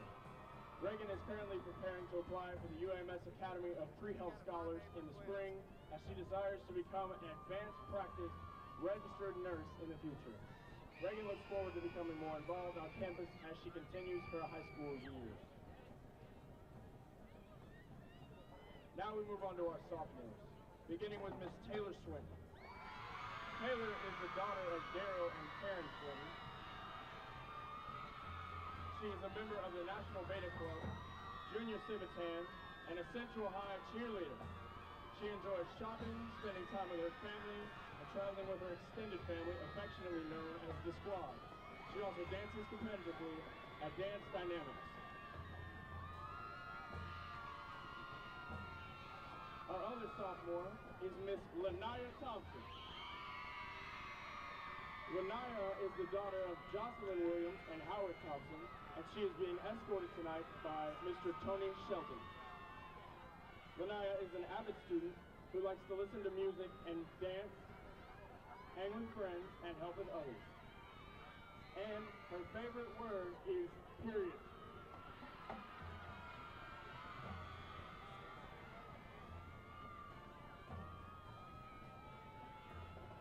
Now, ladies and gentlemen, please join me in welcoming our junior homecoming court members, beginning with Miss J.C. Hill.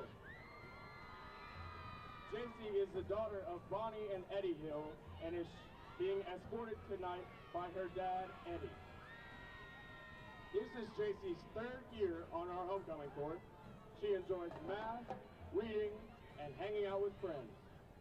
Ladies and gentlemen, Miss J.C. Hill.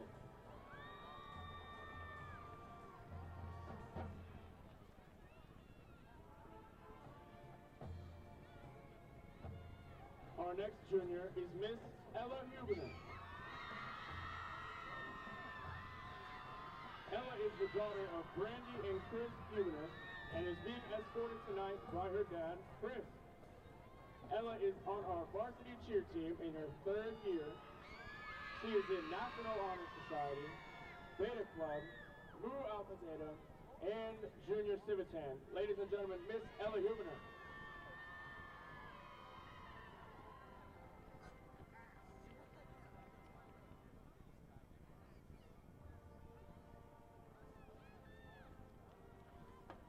Our next junior court member is Miss Victoria Walker. Victoria is the daughter of Danielle and Edward Walker and is being escorted tonight by her father, Edward. Victoria is a member of the LRCH High Steppers for 3 years now and is also a member of NAACP, National Honor Society, Beta Club, and the Black Student Union. She is a former Arkansas Heart Association sweetheart, and she has been playing the violin for 8 years, enjoys drawing, and working at her church. Ladies and gentlemen, Miss Victoria Walker.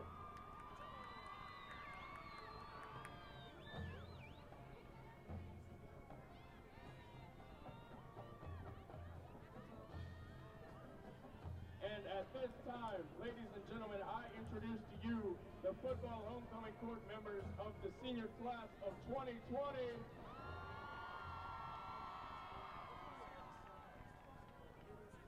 We begin with Miss Jenna Brooks.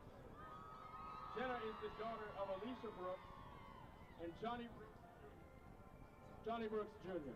She is being escorted by her dad, Johnny Brooks Jr. She loves singing, drawing, shopping, and hanging out with friends.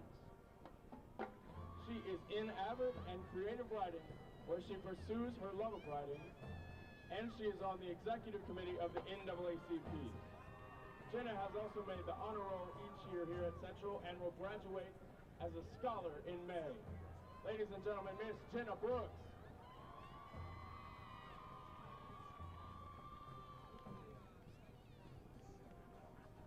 Next up, we have Miss Deja Jarrett. Deja is the daughter of Sean Jarrett and Sandra Ray, and Tiffany Jarrett, and is being escorted tonight by her father, Sean. She participates in the Central High Concert Choir, and she has a 3.7 GPA. She's also active in FBLA and NAACP, and she likes to spend time with her family and goes to work in her off time. She hopes to get a lot of scholarships and continue on with her future, hopefully becoming an OBGYN. Next up, ladies and gentlemen, we have Miss Emily Krebs. Emily is the daughter of Todd and Shay Krebs and is being escorted tonight by her father, Todd. Emily is a member of the Honors Program and the National Honor Society. She's been a member of the Lady Tiger volleyball team for 4 years, played competitive volleyball for 8 years, and has committed to play college volleyball at Hendrix in the fall. Emily will study nutrition, science, and enjoys working out and spending quality time with her friends. Ladies and gentlemen, Miss Emily Krebs.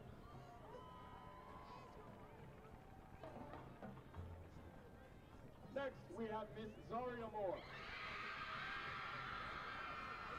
Zaria is the daughter of Erica and Eugene Moore and is being escorted tonight by her father, Eugene.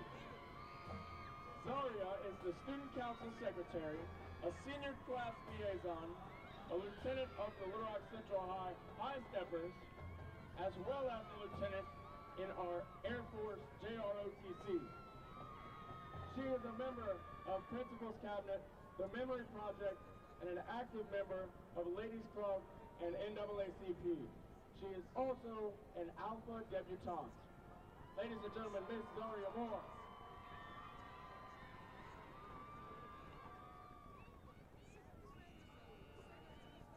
Finally, we have Miss Peyton White. Peyton is the daughter of Nikki and Daryl Musadek and is being escorted tonight by her father, Daryl.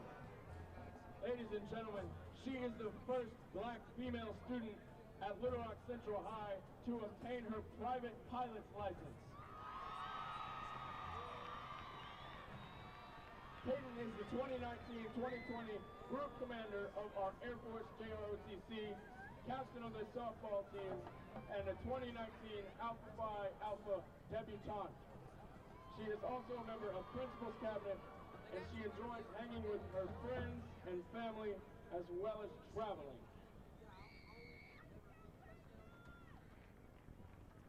Now, ladies and gentlemen, we would like to recognize last year's homecoming queen, Parker Gunn, who is in attendance this evening,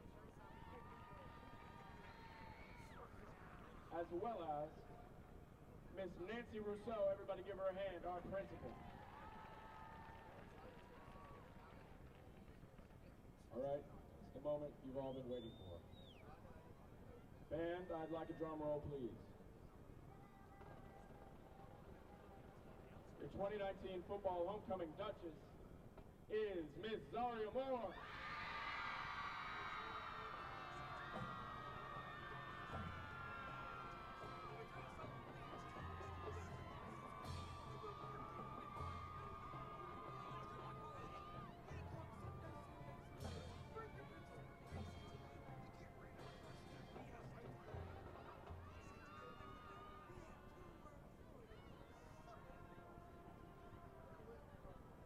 Ladies and gentlemen, we're not finished. I would like another drum roll, please, for our queen. Everybody, please give it up for our 2019 football homecoming court queen, Miss Emily Kraft.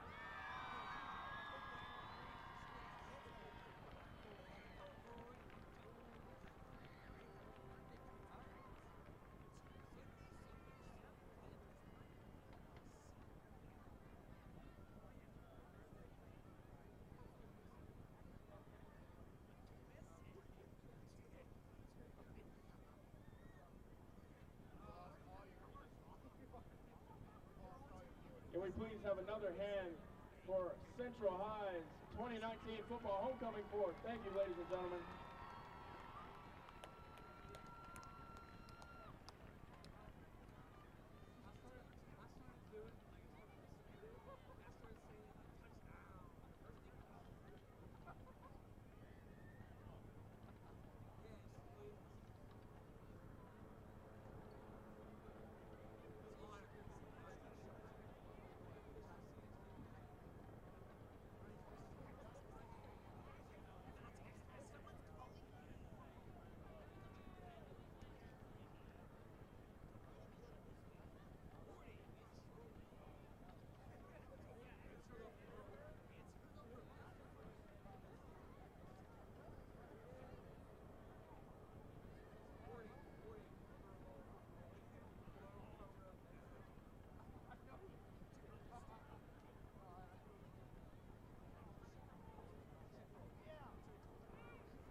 Directors Bryce Evans, Caleb Knight, flag line sponsor Betty Williams, assistant flag line sponsor Juana Palmer.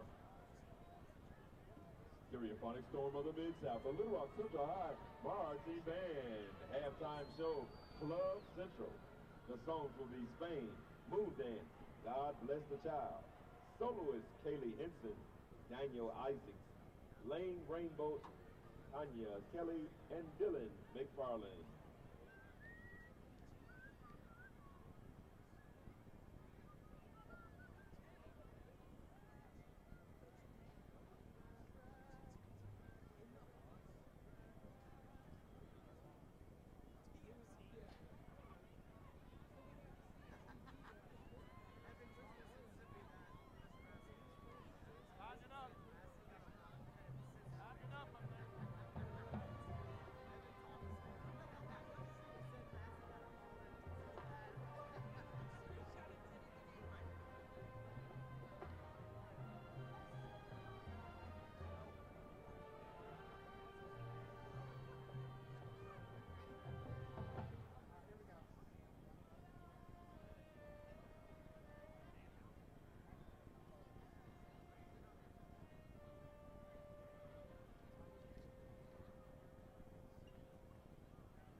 Let's give it up for the 2019-2020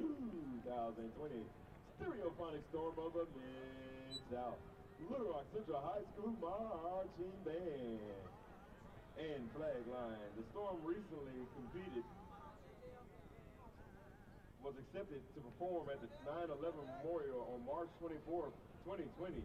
If you would like to help support the band's performance, please contact Director Bryce Evans. The Storm recently competed at the Mid-South Marching Classic, where they received the highest music score in their division and placed 5th overall at the UA Monticello Marching Invitational. The band won Best in Class Drum Major and Band. Are you looking to buy a new mattress? You can purchase a new name brand mattress and support the Tiger Band at the same time. Saturday, November the 2nd, the band will hold a mattress sale in the Central High Gym. Please come support the best band in Tigerland. Red River is proud to support the community of Cabot and the Cabot Panthers for over 15 years now.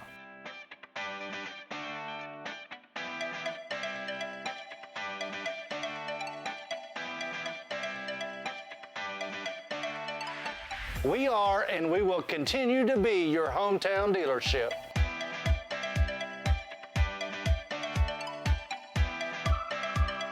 Make that beautiful drive to Heber Springs, or you can visit us online at redriverdodge.com. And don't forget, we deliver. Go Panthers!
Welcome back to the second half of tonight's game.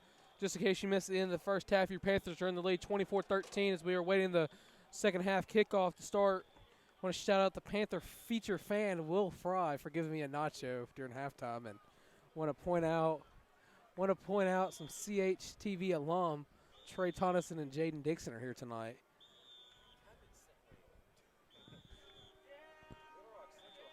We're waiting kickoff here. They're playing Old Town Road. Tristan, what's something from the first half that you liked, that you saw from the Panthers that you'd like to see more of? Well, we've been scoring in the red zone, Tristan. And if we can just capitalize more on that, we'll win this game. I would say the momentum.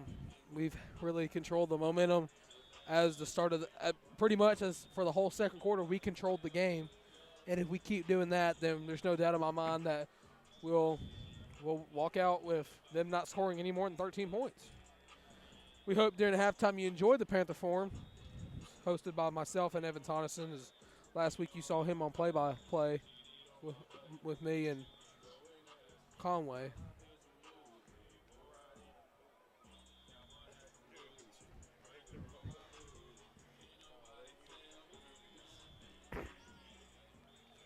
We hope you're situated and ready for some exciting football coming up from your Cabot Panthers. If you're here watching for the Tigers that you couldn't make it out tonight for them, we hope you are enjoying the stream and enjoying what we do. We take a lot of pride in our work. I can't speak for Tristan Bates, but I know for myself I take a lot of pride in my work. I certainly do as well, Tristan.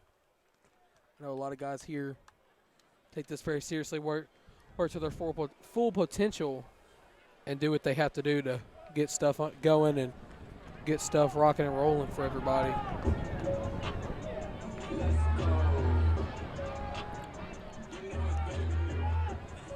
So we're just now, looks like the Little Rock Central return team is taking the field.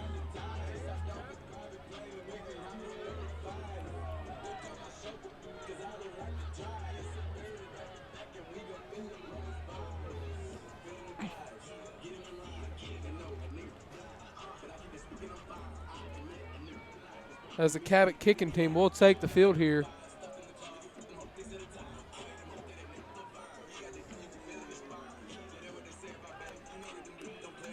Rhett Thurman looks that he is fully healed from his injury, Tristan. Don't you agree?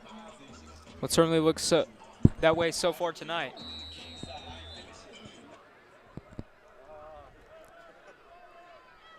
We're waiting the kickoff here.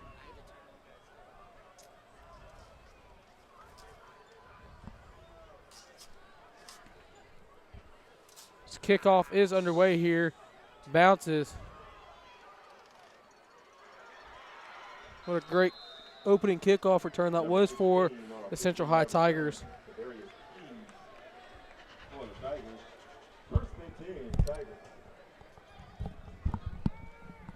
First and 10 for the Tigers at their own 39 yard line. Not even on anymore. That's from you guys' mic.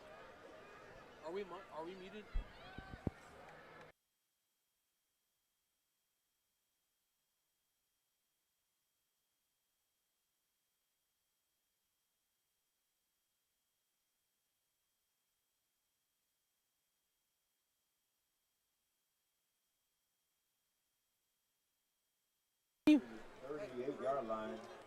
After the run there by the Tigers, 11:36 left to go in the second half, or third quarter.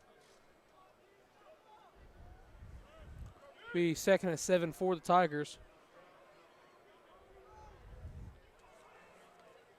He's just going to hand it off to, no, he will keep it himself as a flag comes out. Looks to be possibly holding on number 70, Jacoby Richardson.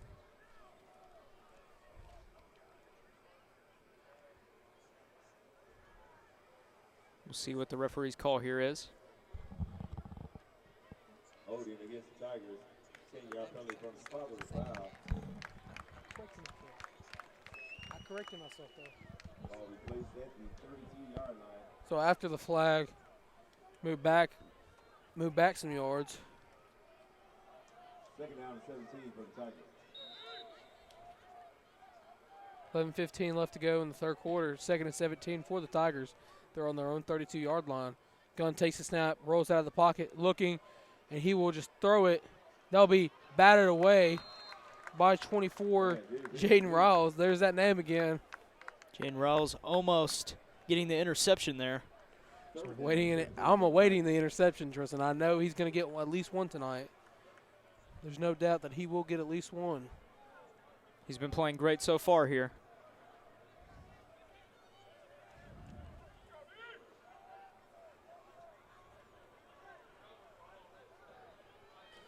As Gunn looks to get something going for his offense here, as they got to get some points on the board to get some momentum back on their side. As that would just be an overthrown pass intended for his receiver. Looks like he was intended. Pass was intended for Jeremiah Sample.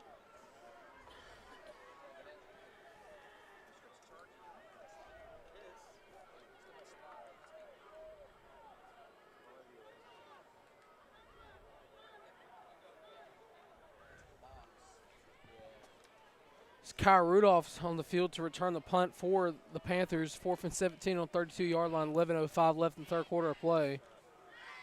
Saw going into the halftime to Kyle Rudolph slamming a receiver down of the Catholic Tigers, and that's a high booming punt. The Kyle Rudolph is going to return it here as he's just wrapped up by the feet. And he's just smacked out of bounds. Could have been close to a late hit there, Tristan. Well, there's nothing we can do about it. So your Panthers will take over on the 40-yard line. 10:53 left to go. Tristan, do you think that the Panthers would still have the momentum even after the half? Well, I certainly hope so, Tristan. We've got to keep this up.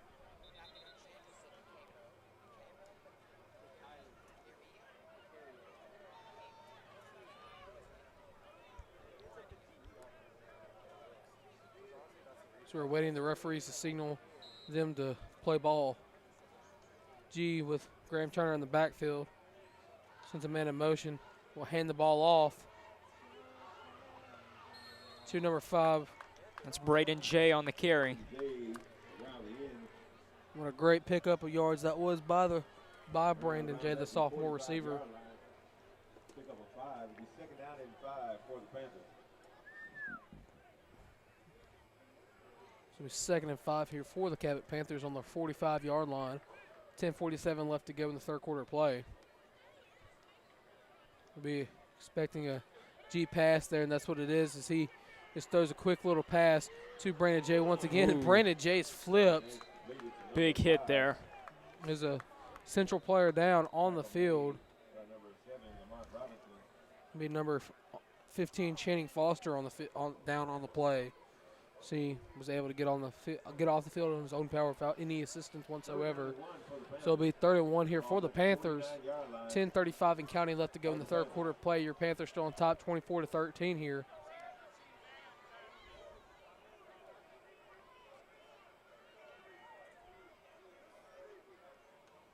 G will keep it with a quarterback sneak, and he looks to have the first down for the Panthers. What a good call that was on 3rd down by the Panthers. Don't you agree? I certainly agree, Tristan. Great call there for the short yardage gain.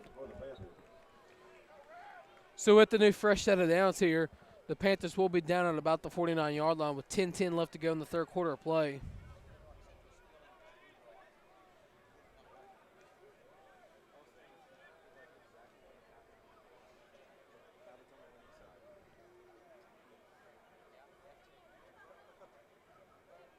G sends the man in motion here.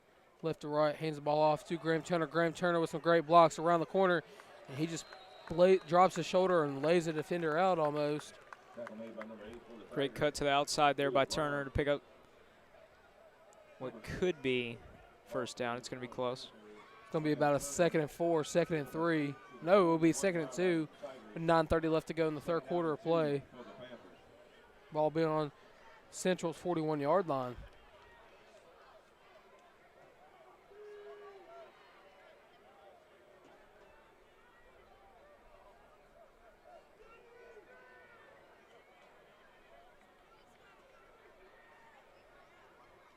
G, high snap there, drops back, throws it to Brandon J on the receiver screen. Brandon J makes one.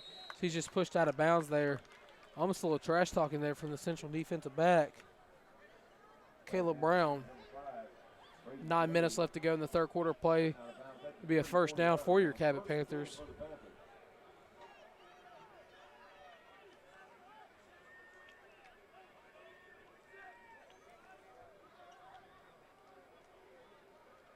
G switching, making some adjustments for his receivers here. Kyler Carmack, the lone receiver on the left-hand side, as he just hands it off to Graham Turner. Graham Turner rumbling, bumbling, stumbling. As number 70 checks into the game for the Panthers. It's going to be the offensive lineman. Comes out. 52 will be Hunter Griffin. Forrest Chandler will come in.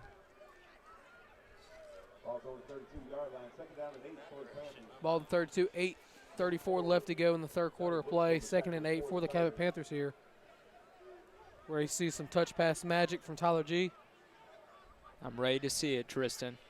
Hope everybody else is ready to see it. As G drops back, looks, throws it. That will be caught by number 81. That's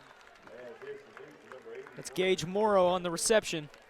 Gage Morrow, big tight end, but he comes in clutch when we need a big boy to catch the football. Down the 24-yard line of the Tigers. 1st and 10 for the Panthers. So it'll be 1st and 10 on the 24-yard line. 8:11 left to go in the third quarter of play. What a game it has been so far for the Panthers. The Panthers really pretty much have had control of the game since the start of the second quarter, pretty much.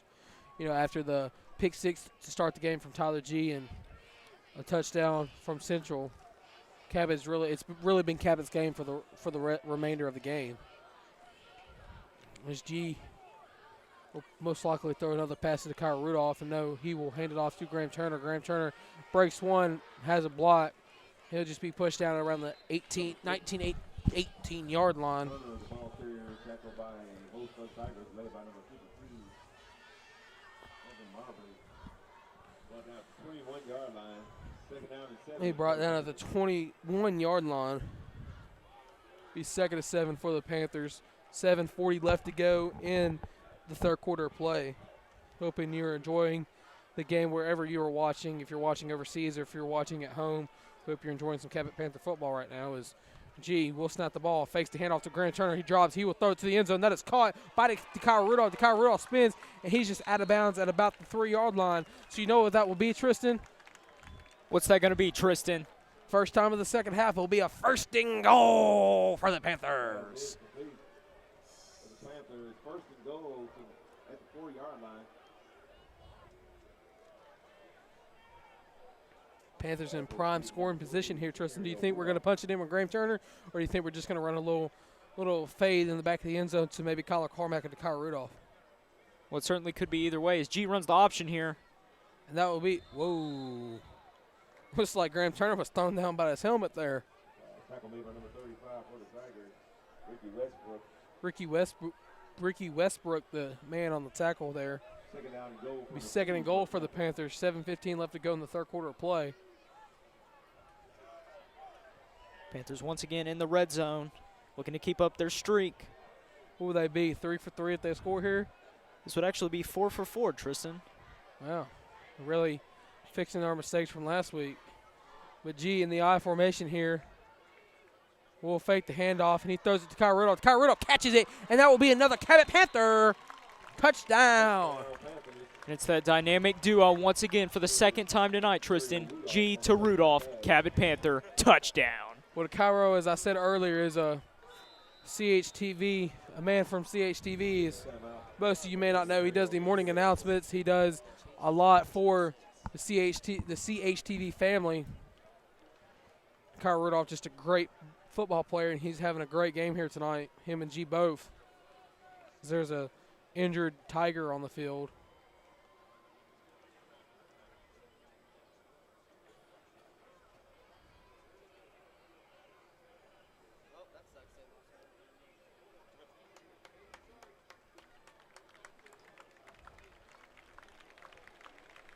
He's walking off on his own power there.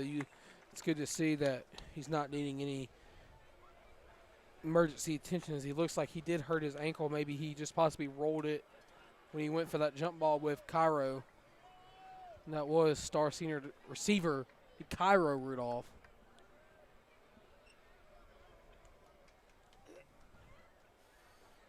.709, Panthers in the lead, 32-13.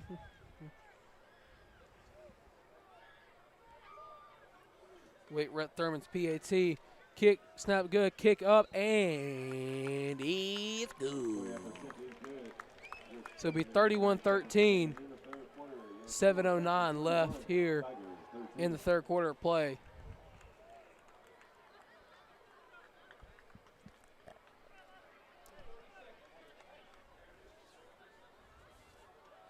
What a great drive that was, Tristan. It was a fantastic drive there. Jeter Rudolph caps it off. Keeping that momentum as you were talking about before. So what are we now in the red zone? We are now 4 for 4 in the red zone, as opposed to last week's 0 for 3. Well, really looks to be from the meetings and practices that this team had during the week. One of the key focuses was the red zone conversions, and looks like the Cabot Panthers are really sticking to that and really converting on the red zone trips. So as we wait, Rhett Thurman's kick here, and it is on the way. Line drive kick here, and that will just be out of bounds, so a flag will come out as the Tigers will get the ball around the 40-yard line for 1st and 10 for the Tigers. Just an unlucky bounce there. Almost graced the Tigers' return man's knee on that. It'll be 1st and 10 for the Tigers at their own 35. Excuse me, it'll be 1st and 10 on their own 35, not their 40, as I suspected it would be. 7:09 still remains in the third quarter of play.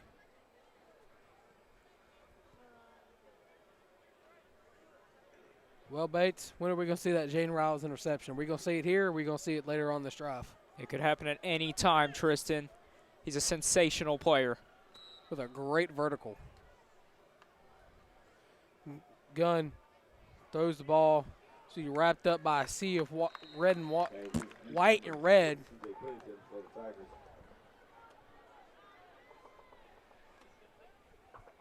Loss of 1. 2nd down and 11 for the Tigers.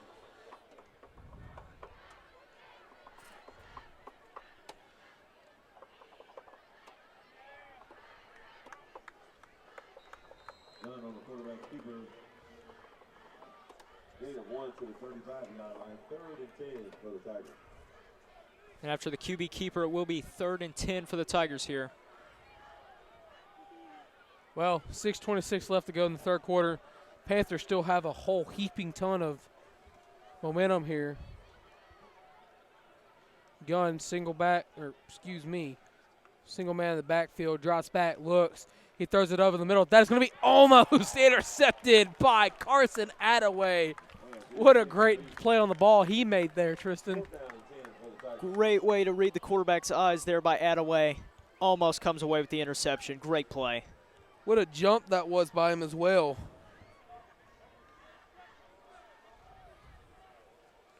Just really jumped over his shoulders there to intercept that ball.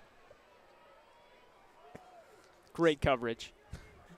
It's per usual. This is 4th and 10 for the Central High Tigers. 6:08 left in the fourth quarter. Punt almost blocked there. Kyle Rudolph will return it. Spins, almost loses a footing, loses a gain of yards, breaks 2, and is flattened by number 45 of the Central Tigers. That's Caleb Morton. Just came out of nowhere there. And tackled DeCairo there. 5:57 left to go in the third quarter. The Panthers will take over on their own 35-yard line.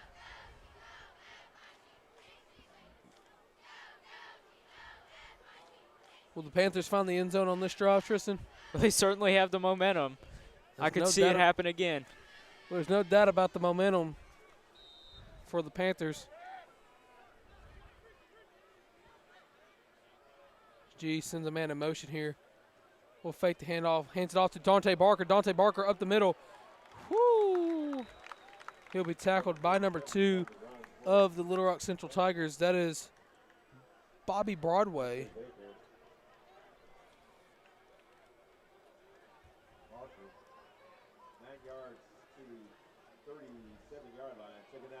No, excuse me, that will be Johnny Brooks on the tackle. G hands it off to Barker once again. Barker just rumbling, bubbling, stumbling, wrapped up by number 35 of the Tigers, Ricky Westbrook. 5:23 left to go in the third quarter of play. It'll be first and 10 for the Panthers on the 37-yard line. Or 41-yard line, excuse me.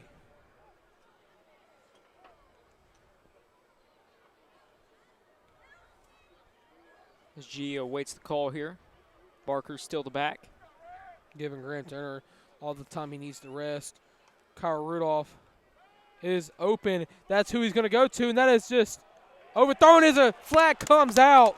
Flag does come out there, so it will be pass interference on the Tigers.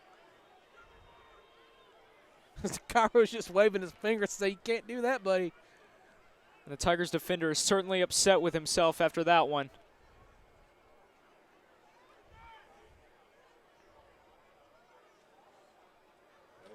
That flag will be number 8, Caleb Brown.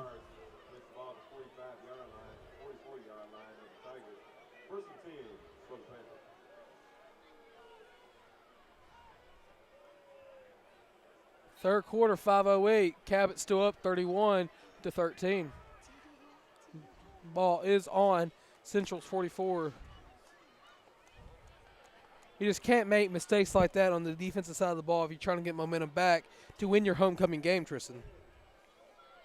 Central is certainly looking to gain any hope of momentum here. G will snap it, throws it in the flat. That's Jake Mowdy on the reception there. Jake Mowdy makes one man miss, gets hit in the lower leg there, and he's dropped at about the 30-yard line. Great footwork there by Mowdy to gain a few extra yards. Just breaks him there, makes him look like he was skating on ice on that one. First and 10 for the Cabot Panthers at the 29-yard line. 4:49 left to go in the third quarter of play.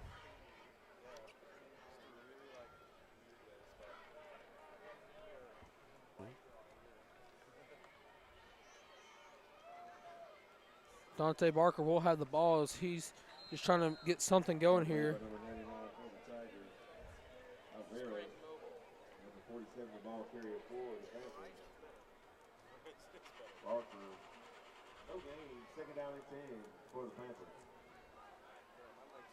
And with Barker in at the tailback, it looks like we have some new receivers on the field as well, as Garrett Freeman and Garrett Hill are now in at receiver for the Panthers. Remember when Garrett Hill used to play a little bit of quarterback back in the junior high days.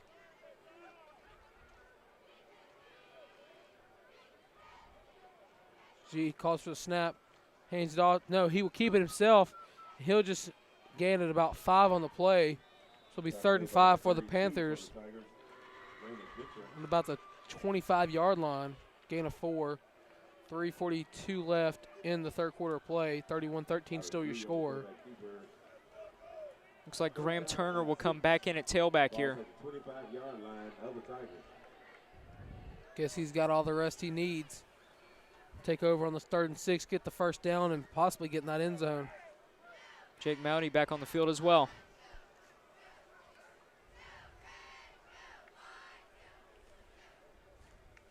She's switching the play up.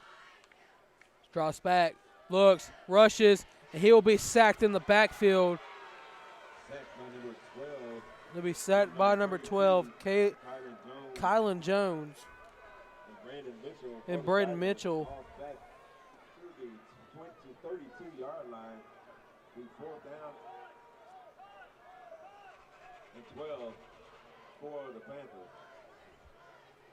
Be 4th and 12 for the Panthers. 2:43 left to go in the third quarter.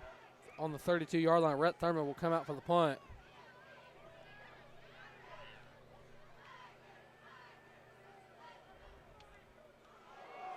An over snap here. Rhett Thurman has the ball. He's running with it. He will just trip up. Lost back to the 31-yard line. First and 10 for the Tigers. Just a bad snap there. 31-yard line. Like I said earlier, you can't let that momentum go to your head or stuff like this starts to happen.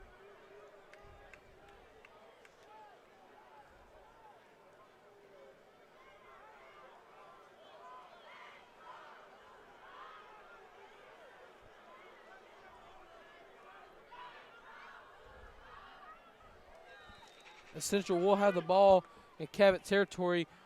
Gunn throws it. That will be caught by number 6. TJ Pennington on the reception. Number 6, TJ Pennington. 8 yards to the 24-yard line. Second down. So we second down here, 2:15 left to go in the third quarter. Tigers look to have some momentum back on their side here as they're on the 24-yard line.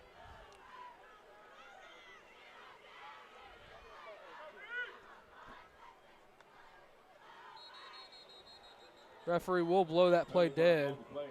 Be a false start on the offense. False start against the Tigers.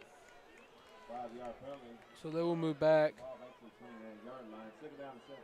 Be 2nd and 7 here. On about the 29 and the 4-inch yard line. Third quarter, 2:14 left. Gunn calls for the snap. He rolls out of the pocket, looks. He throws it. That is going to be almost intercepted by Carson Attaway, but instead that will be caught. And it is complete. Number 6, TJ Pennington. TJ Pennington kind of talking trash after that play, but referee told Carson, hey, you better get back to your guys or I'm going to call an unsportsmanlike call on you. Attaway certainly fired up. Be 1st and 10 here for the Tigers as hand the ball off to 23, Samuel Franklin. The ball carrier to the 18-yard 2:07 left to go in the third quarter of play. Down and 3 for the Tigers. Be 2nd and 3 for the Tigers here. Second down and 7 for the Tigers. 2nd and 7 for the Tigers here. My mistake.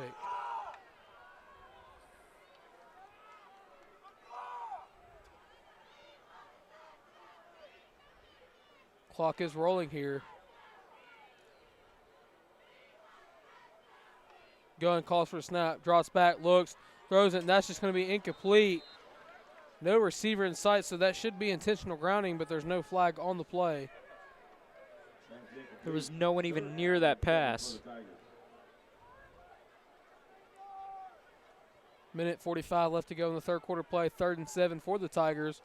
Still down 31-13. Your Panthers are in the lead.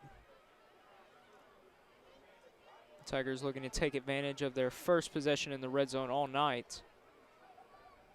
Hopefully Jaden Riles can intercept the ball and return it for touchdowns.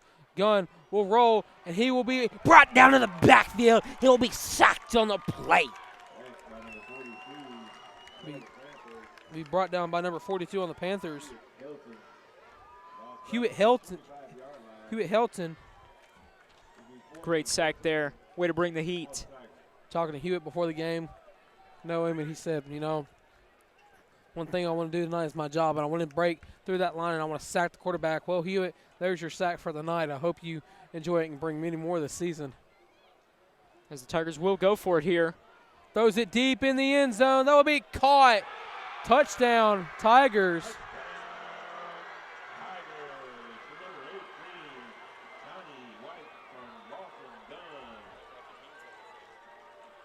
Great touch pass by Gunn there. Minute 5 left to go in the third quarter play. The Tigers look to be only down by 11 here going into the fourth quarter.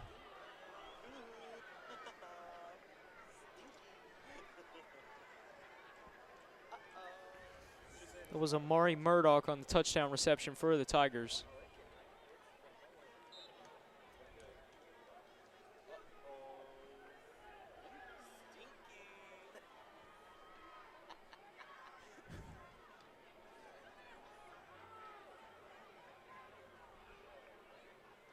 $17 is taking all the time in the world to get on the line. PAT is up and is right down the middle. Penalty mark on the play. There's a penalty mark on the play, so this could be coming back. We'll await the referee's decision here. False start. Formation against the Tigers. Oh, illegal formation against the Tigers. So they may have to redo that PAT here. 5-yard penalty. They'll make that PAT a little longer.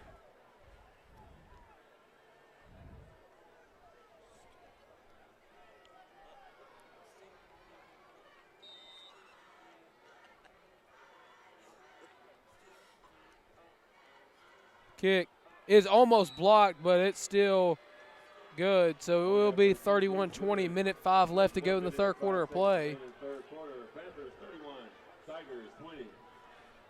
Bates, after that score, does the Panthers lose all the momentum, or they still have some control of this game?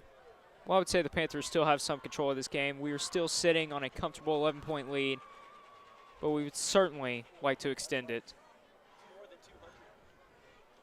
This is Cabot's game to lose if they do end up giving up the 11-point lead.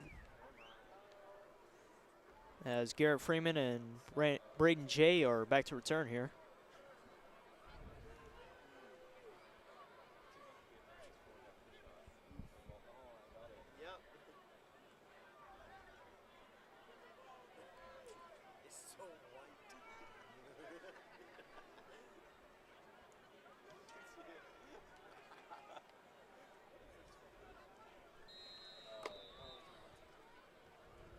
So we wait the kickoff from the Tigers.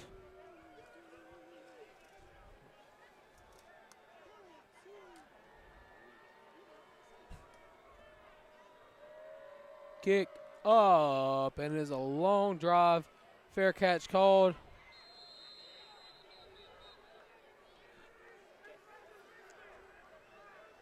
So the Panthers offense will come back out on the field with 1:03 left. They're in the lead by 11.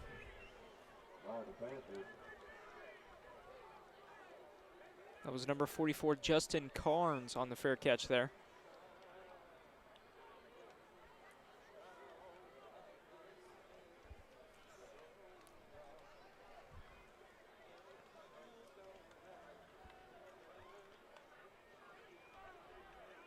Coach Reed is talking it over with his guys, what he wants to see from this possession.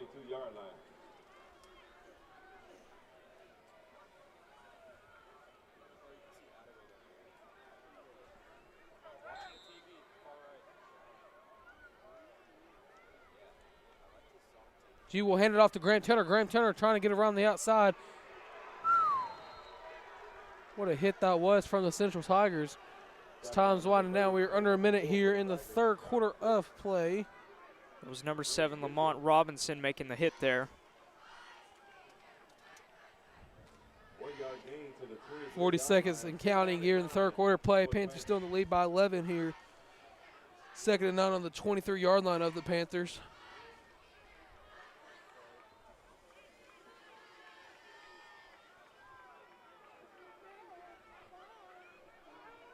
G calls for the snap, drops back, looks, throws it deep with this one. That's going to be caught. That will be caught by number 29 of the Cabot Panthers. That will be. That's Tanner Wilson on the reception. Be Tanner Wilson. What a catch that was for the Cabot Panthers to get some momentum back to their offense. First 10 for the Panthers at the Tigers' 49-yard line.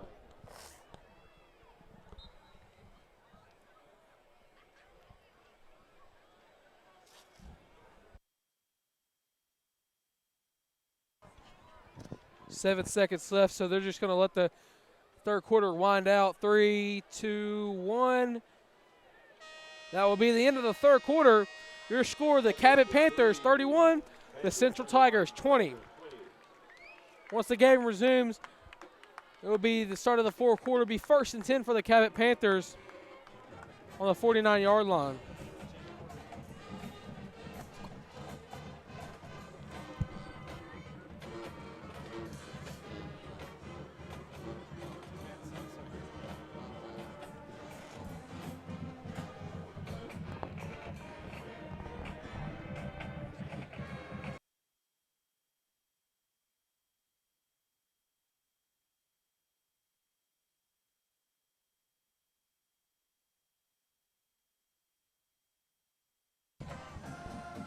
Well, at the start of the fourth quarter here.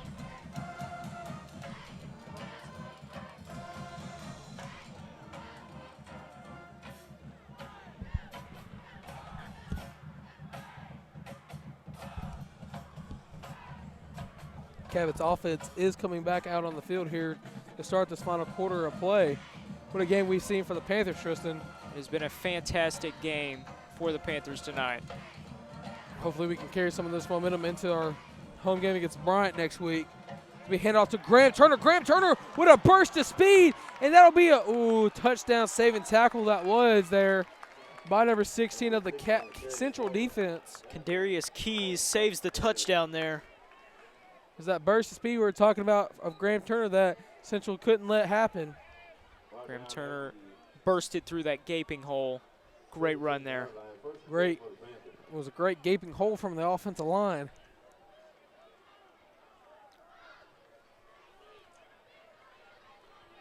.11:38 left here in the fourth quarter, final quarter of play.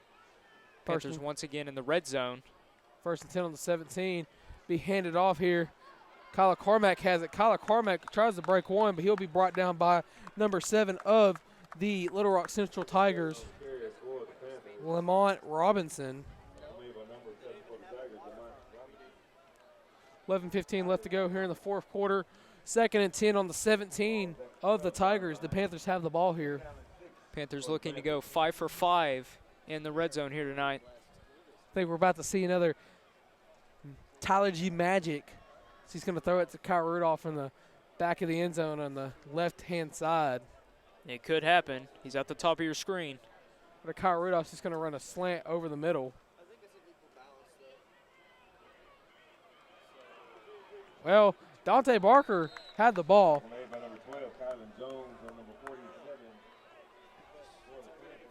He powered through a few defenders, but was only able to gain a yard there. 10:31 left to go in the fourth quarter play. 3rd and 6 on the 12. Panthers on the 10-yard line of the Tigers, that is.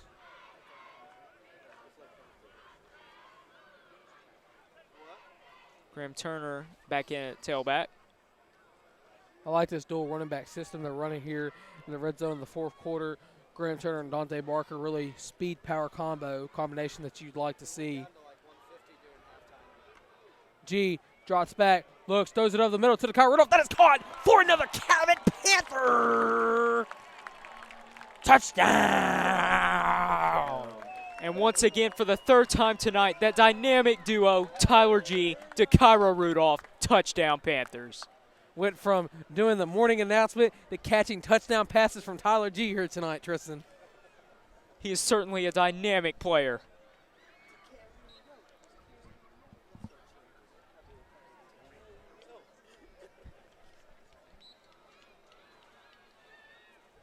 PAT is up and is no good there.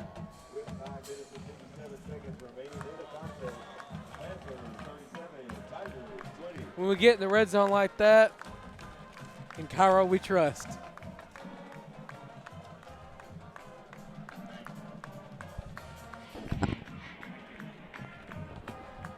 .957 left here in the final quarter play. Cabot Panthers are in the lead 37-20 after the touchdown grab by Kyle Rudolph.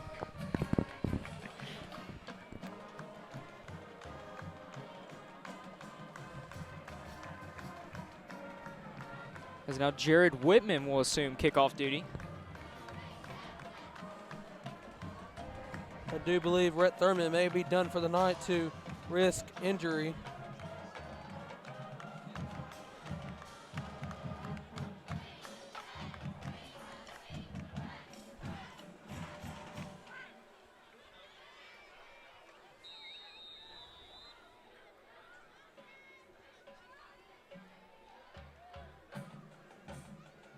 Kick is up. What a booming kick that is. Be returnable at about the 8-yard line. Central has the ball. Should be wrapped up at about the 20-yard line.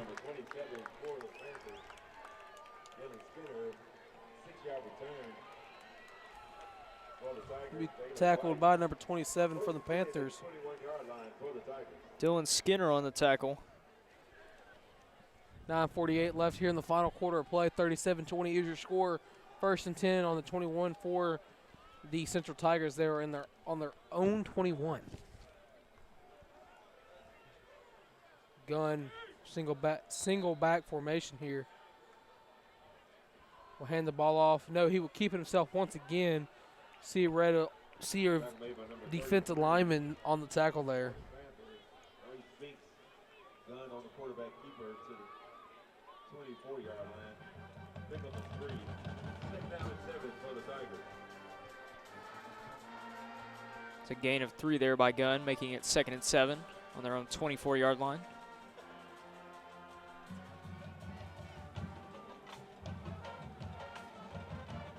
Gunn will hand the ball off once again to number 23, Samuel Franklin. 9:07 left here. Now it'll be 9:01 left here in the 4th quarter of play. Ball on the 26-yard line, 3rd and 5.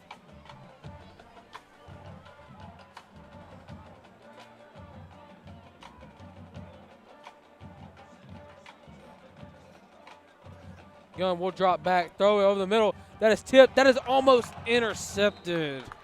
And that's Jaden Riles there making the play on the ball. Jaden Riles is about to make an interception. The next time he gets that chance, I feel it. I feel it in my bones. It's almost Halloween. I feel it in my bones. 8:41 left here in the 4th quarter play. 4th and 5 on the 26 of the Central Tigers. Rudolph is the return man here.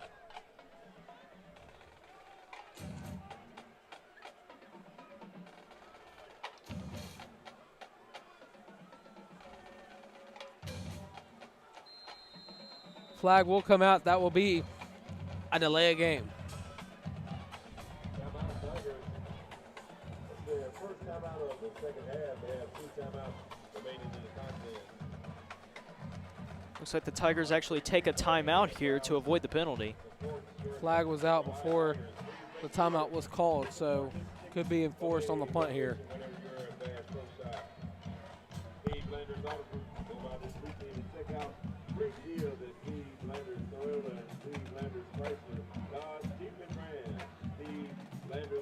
Is a major sponsor of Central High football.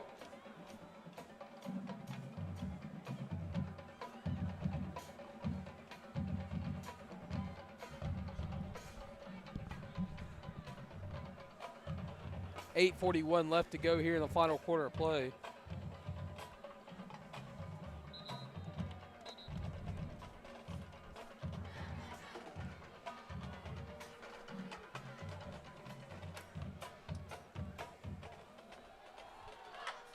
Kyle Rudolph's more than likely going to return this for a touchdown, Tristan. It certainly could happen. Going to run it back.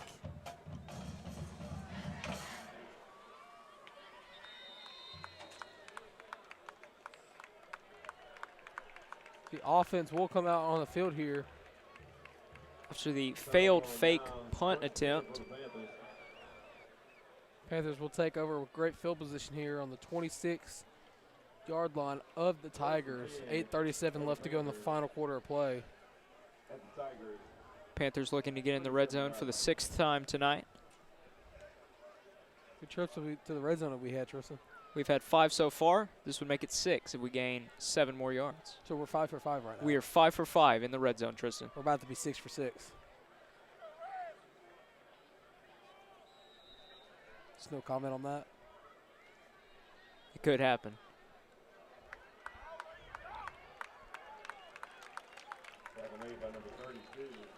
Graham Turner will be dropped at about the 15-yard line. And that will advance the Panthers into the red zone tonight. You know what that will be? Another Cabot Panther. First down. 8:17 left to go in the final quarter of play. The Cabot Panthers are in scoring position here. Hands it off once again to Graham Turner. Graham Turner rumbling, bumbling, stumbling down to about the 10-yard line. The sixth ball carrier for the Panthers, brought down by number 7 for the Tigers. Lamont Robinson. 7:54 left to go in the final quarter of play. Down and 6 for the Panthers. Be 2nd and 6 here.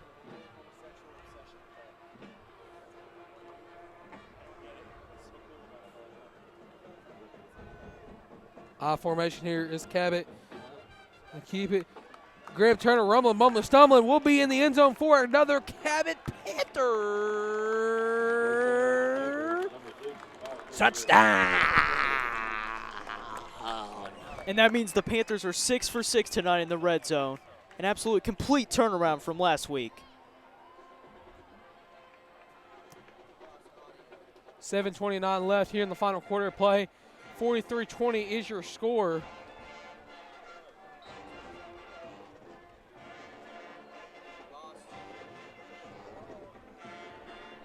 PAT is up and is no good. So Red Thurman's second missed PAT here tonight. Your score 43-20 Cabot. There is 7 minutes and 29 seconds left to go in tonight's game. So here we go.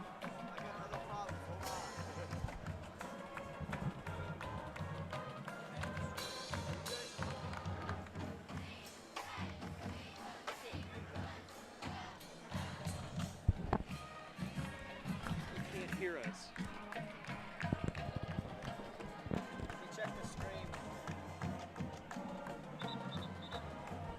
So here comes the kickoff units for the return team and the kicking team.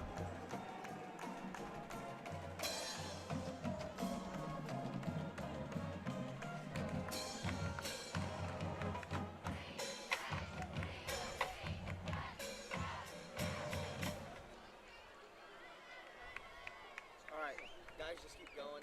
The stream can hear you. It's just not coming through my end. Jarrett Women is back for the kickoff here. Here he goes. What a kick. What a kick that was, Tristan. He fields it at the 10. Great kick. Whoa, flag comes out. Going to be holding or blocking the back. Bring it on back. Bring it on back. Bring it on back. Bring it on back. Bring it on back. 7:23 left to go in the final quarter play. Third ball going to be on the 35 if the flag is. Top block against the Tigers. Block below the waist against the Tigers. So flag will be, all the Tigers will be blocking below the belt. So form a clipping, pretty much as you could call it, form a clipping there.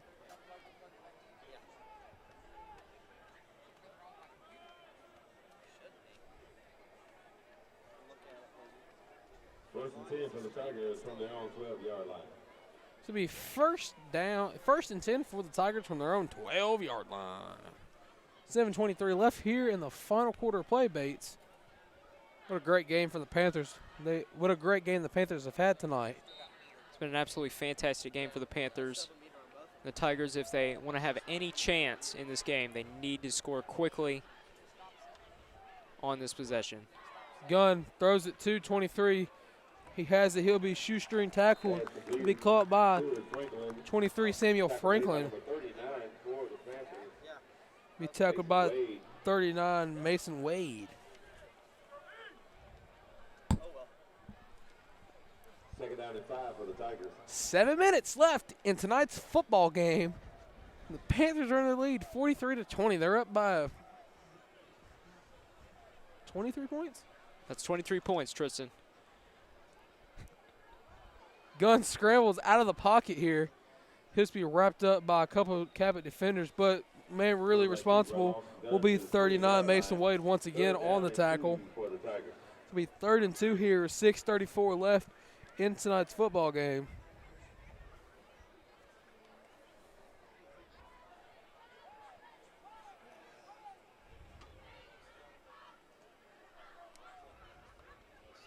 Gunn will drop back, looks, be thrown just overshot, and that was intended for 19 Omari Murdoch.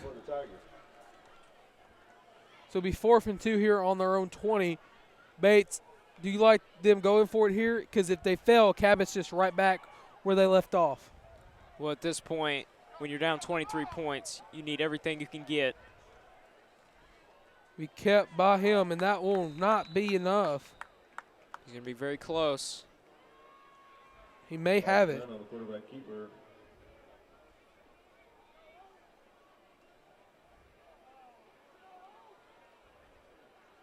Be a first down.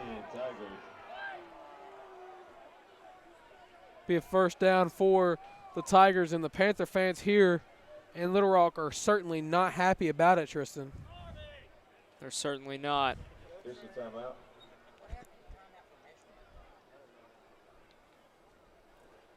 So they will measure it here.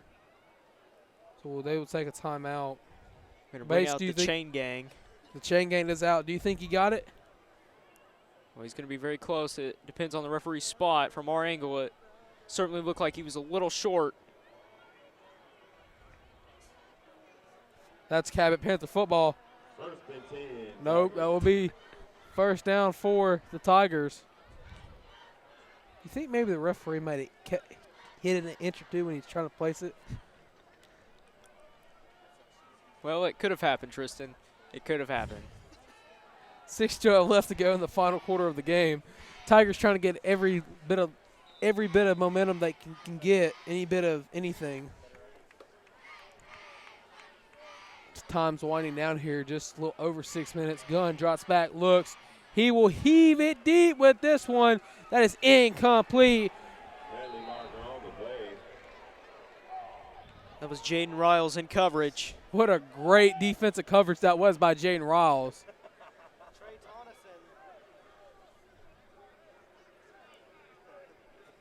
Panther fans are really fired up about that call, Tristan.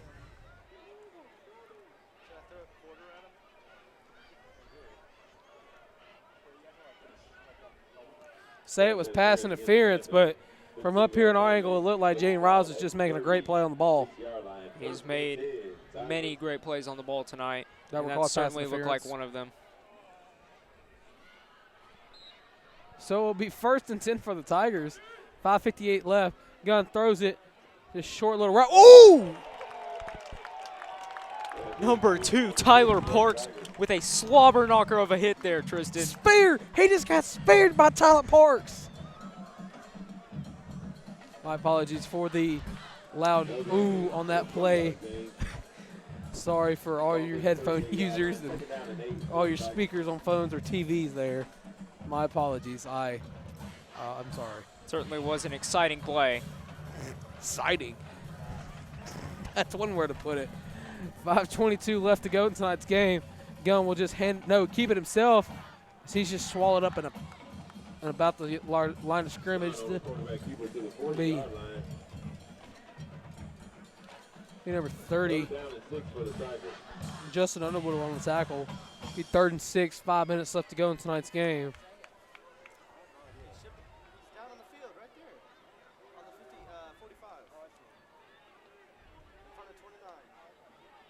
Gunn will just throw a quick little pass here. That'll be brought down. Not enough.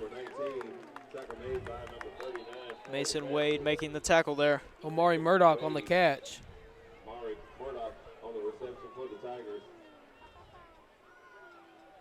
Number 56 for the Panthers is coming in here.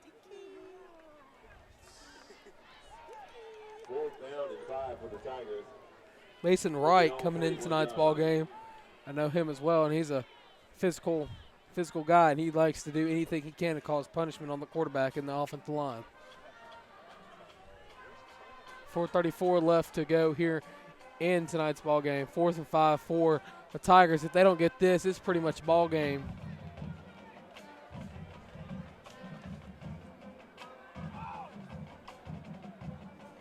Pike drops back. He will be sacked in the backfield. What a sack that was in the backfield. There'll just be a turnover on down.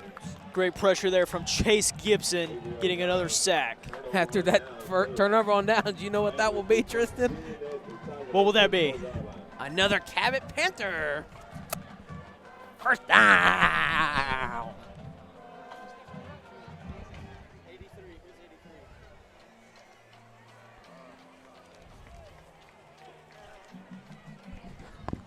Gabriel Young. Gabriel Young. Kyler Carmack is in at quarterback. G looks like he's done for the night. What a great game he has had.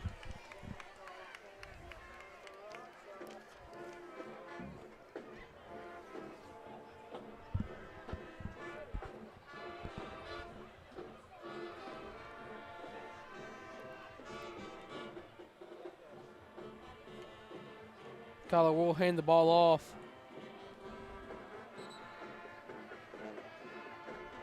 Number 13, the ball carrier. Looks to be number 13, Jalen Toney on the carry there, his first of the night.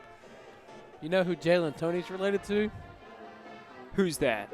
Legendary Cabot running back TJ Rogers. Gain of 1, second down and 9. T.J. Rogers, certainly a sensational player for us last year. Now we got his cousin, Speedback. He looks to do better than his cousin, or possibly just lead us to more victories and maybe some state titles in his time here. Be 2nd and 9 on the 33, 3:46 left.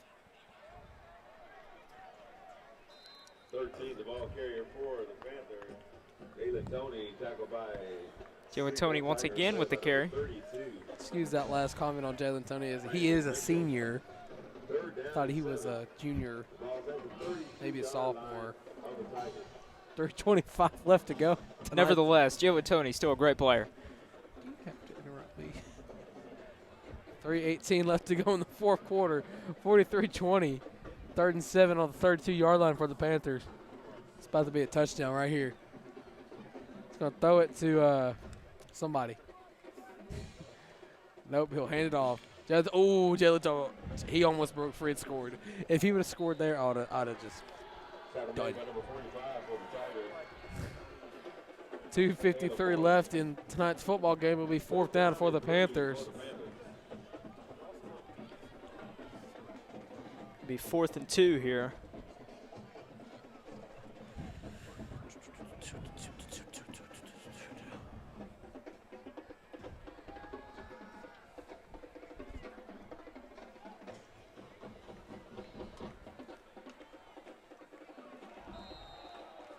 Be a flag on the play. Penalty mark on the play. Offsides against Tigers. Be offsides on the Central Tigers. Panthers. So that will be a first down for the Panthers. 2:07 left in tonight's ball game. We're now on the 22-yard line. Prime scoring position, Tristan. They're 2 yards away from the red zone, Tristan. Well, Tristan, what's our thing in the red zone? We are 6 for 6 in the red zone tonight, That's what Tristan. we are. Jalen Toney will get the ball once again, and I think we're in the red zone now. That carry looks like it will take us into the red zone. The Panthers looking to go 7 for 7. Caleb Ford, number 13, the ball carrier. 1:38 left to go in tonight's football game. He's 2nd and 8 on the 20. We're now in the red zone. We're going to go 7 for 7? It's certainly a possibility, Tristan. Certainly is, my friend. Certainly is.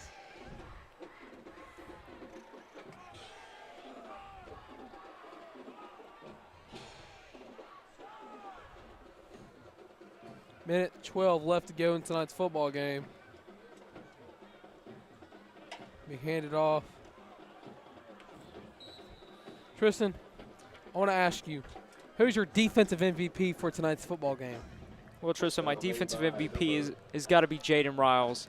The plays he's made on the ball tonight, sensational for the Panthers, giving us great momentum. Well, my offensive player of the game, as always, it's going to be 2 people. Same people I said in week 1, Tyler G and Cairo Rudolph. Cairo has some great catches for some touchdowns. Tyler G threw some great touchdowns, and it's been a great game for the Panthers. As time's winding down here, I want to give a special thanks to Mr. Massey once again for all hard work he does to make this possible for each and every person watching the stream tonight. I want to thank my broadcast partner, Tristan Bates, for the great job he does on commentary. I want to thank our TD, Evan Crow. Great work he does. I want to thank Caleb Hart with a great camera work tonight. We hope you enjoyed the camera work. Isaiah Bullinger for the clips that you see in the Panther form. Wish Evan Tonneson, our other sports guy, could be here with us, but he's doing his own thing. So it's time winding down here. Next week we will be at home for one of the last of 3 games of this season. We'll be taking on the Bryant Hornets. Hope you come down to Panther Stadium. The game starts kickoff at 7 per usual. As that's just a knee down to wind the clock out. So final score of the game, 43-20. Your Panthers are 2-2 on conference now, and if we can beat Bryant, we'll be 3-2 on conference, and we will take down a powerhouse. So for CHTV Sports, I'm Tristan Harlan. And I'm Tristan Bates. Good night, everybody. We hope you have a great night, a great weekend, and as always, go Panthers.